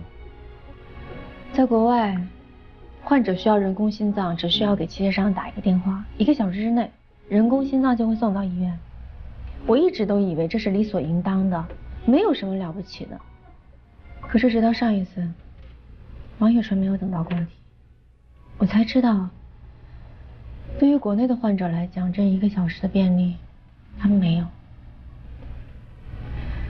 以前我一直希望自己能做一个称职的，被称为神之手的，对，被称为神之手的医生。但是我更希望能够研发人工心脏，我希望能救更多的人，让他们能活下去。虽然不知道能不能成功，也许会研发失败，而且还没有合适的工程师。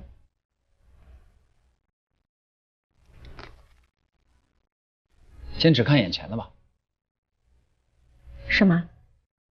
就是别想着整体，先关注眼前的，一步一步的做。等有一天你一抬头，就会发现自己已经做得很好了。我记得科尔夫说过一句话。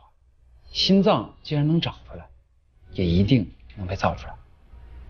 已经造出来了，国外已经有了，只是我们还没有。我们会有的，你要有这个信心。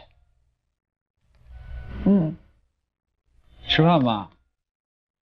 哇，这个排骨好吃吗？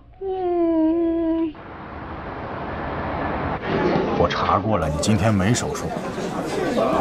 现在到食堂来，马上来。不行，我今天真的很忙，而且你太太也不会愿意的。唐佳宇，我没求过你什么了，你赶紧过来。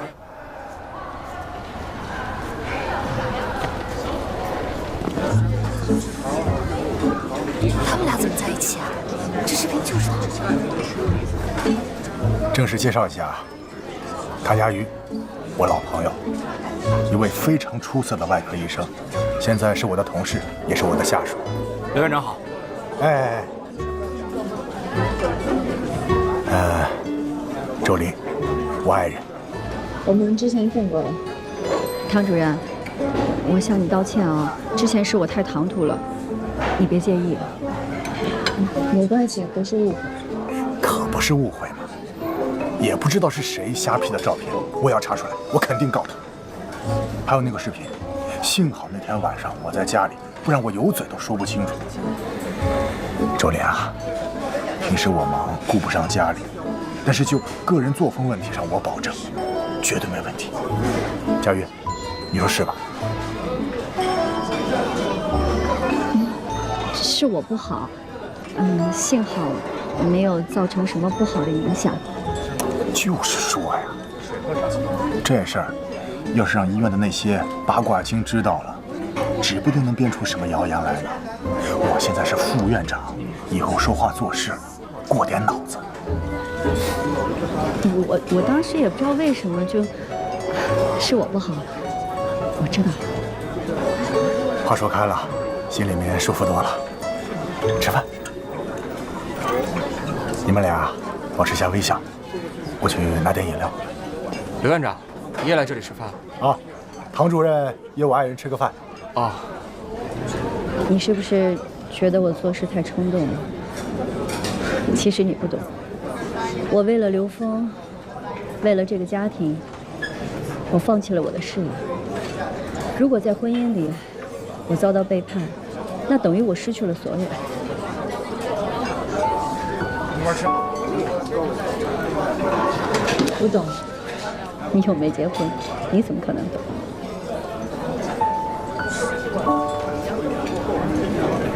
你不会结婚了？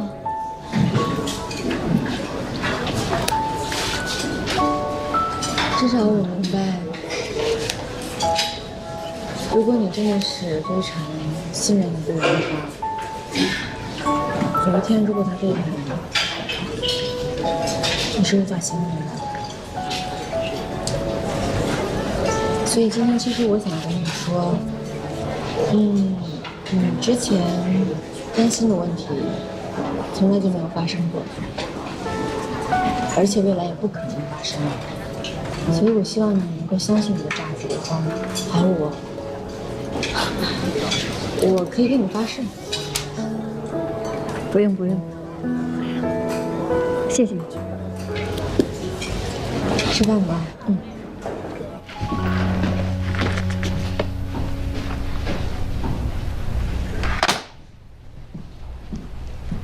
哥几个，想不想知道唐佳瑜为什么会忽然回国？我打听到了确切消息，绝对重磅炸弹。唐佳瑜这个人啊，主任，哎，主任，什么确切消息啊？我也想听听。啊？哼，你以为我不敢说呀？克梅德医疗中心答应让你做大外科主任，所以你拒绝了回国。后来没想到人家变卦了，大外科主任做不成了，你没办法，只能退而求其次来到了安和。所以安和从头到尾都是你的备胎，我说的对吗？不是，这就是你的重磅炸弹，这不够炸呀！不是你笑什么？我说错了吗？你就是拿咱们科当备胎，我们安和怎么了？丢你人了？我们安和不是你的地方。主任，那个陈卫生拒绝签字，他说既然不做心脏手术了，那甲醛动脉瘤的修补书，他也不想做了。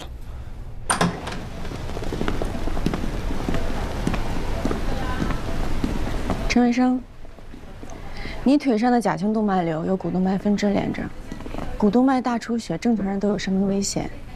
你是 A 型血友病的人，你为什么不签字？我说了，要么2个手术一起做，要么1个都不做。登山比你活着还重要吗？我真的不理解。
一定要做。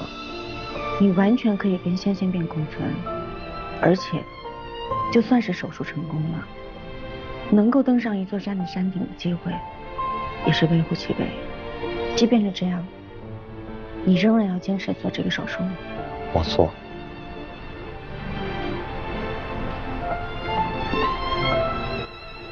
定明天的手术见。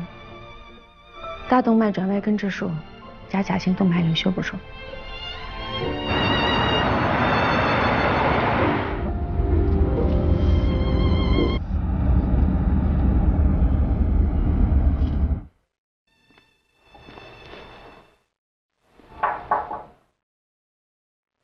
你怎么又来了？不是已经拒绝跟你们合作了吗？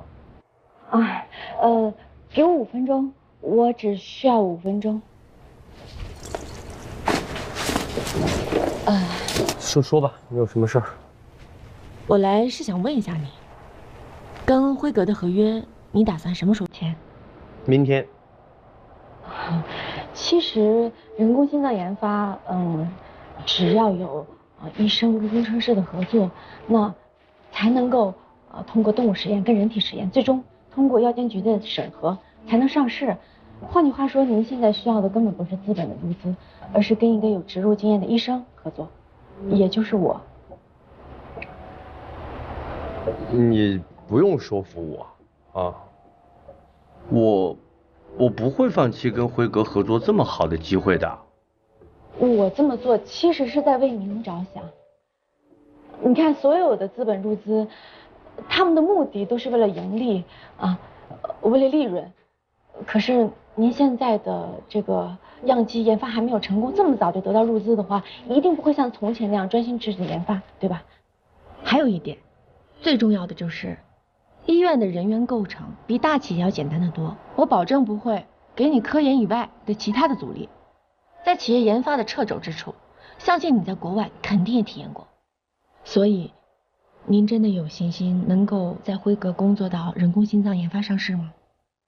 如果当中真的出现什么问题，您跟这么大的公司对抗，真的有信心能保证最终人工心脏的知识产权还能完整的属于您？如果你跟我合作，我会给您100%的研发权，知识产权这绝对不模糊，全归您所有。你能得到什么？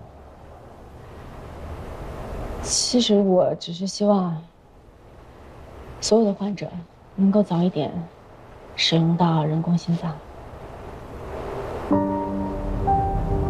我唯一的目的。我想想啊，但是我不保证我一定会答应你啊。只要给我一点点希望就够了。那我不打扰了。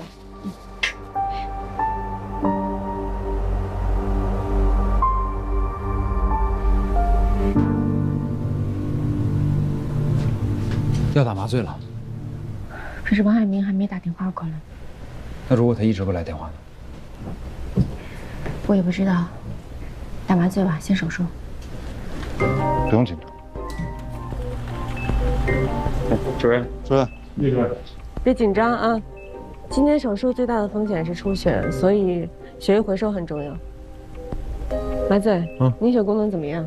放心吧，我会严格监控的。好。不用紧张，放轻松，一会儿就手术了。好，准备吧。开始麻醉。妈，我去上个手。我戴手套。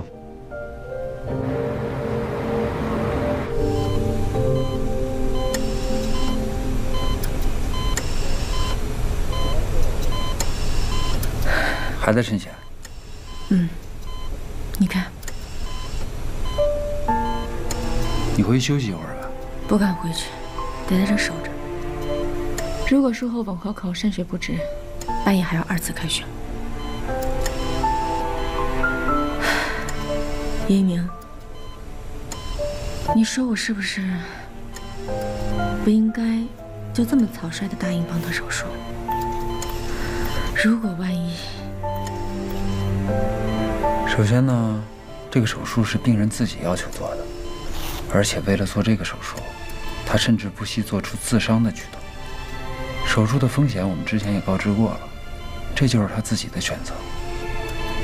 可能他对疾病的心结远比对心脏畸形更在意。你是在解开这个心结，是在帮助他。你真的这么想？当然了，不然我也不会接这台麻醉啊。谢谢你。你回去休息休息吧。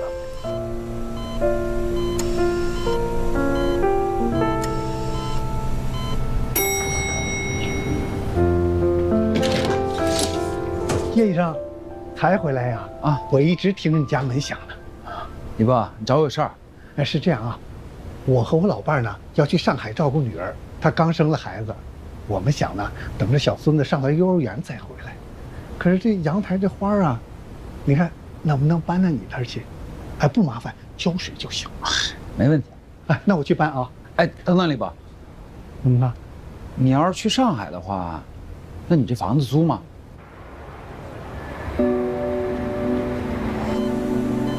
哎，主任，病人醒了。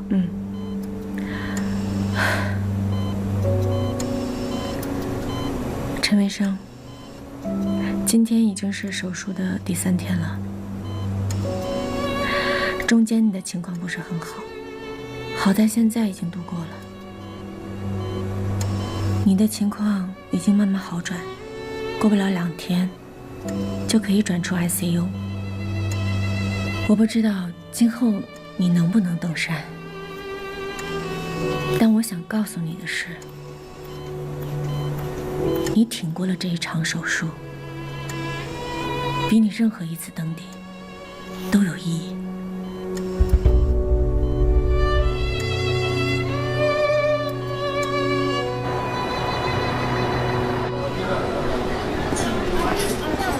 副局长，过2天会有空床位吧？啊，有的。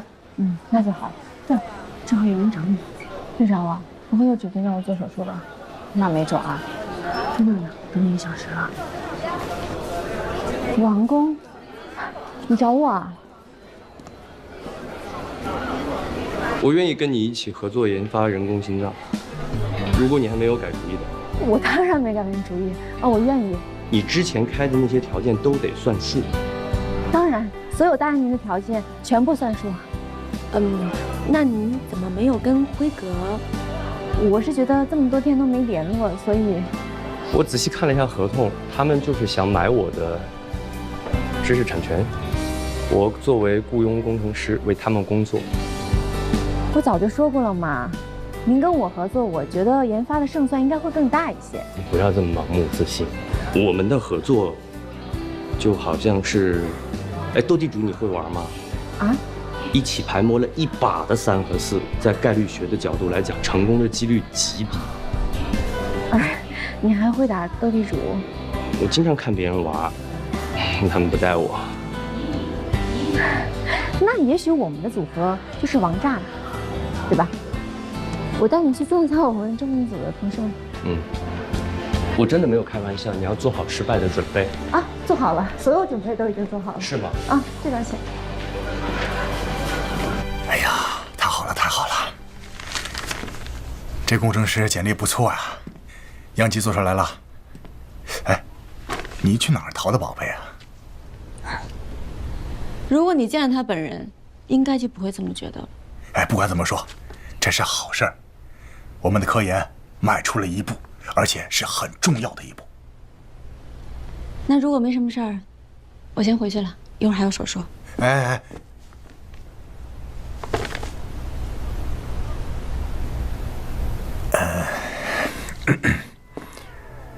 那个什么，那天你在食堂，谢谢你非常配合。不过，我还是希望我们可以做老朋友。老朋友这个称呼不错。那当然了，我是管医疗的副院长，有我这个老朋友啊，可以给你挡很多麻烦事。那我谢谢你了，副院长。不过你今后不用再用对付叶一鸣的那一招，让别人再来帮我了，挺尴尬的。哪招啊？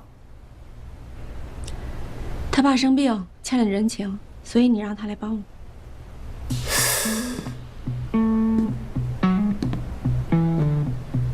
他跟你说的？对呀，今后不用再用了。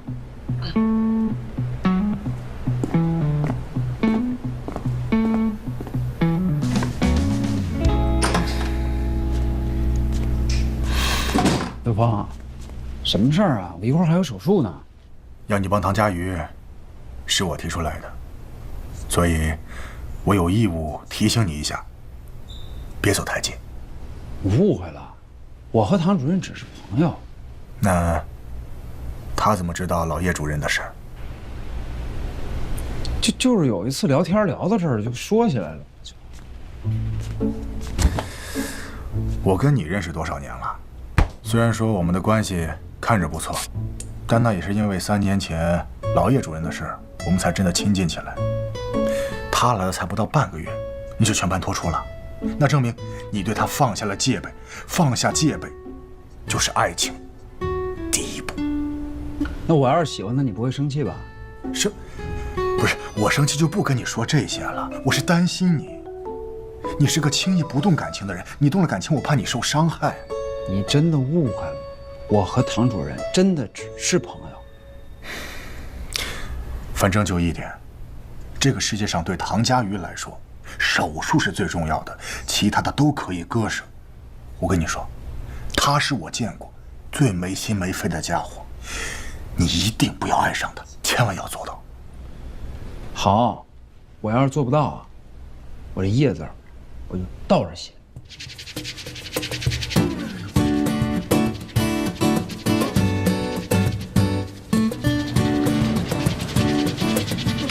哟，麻醉比外科来的还晚啊！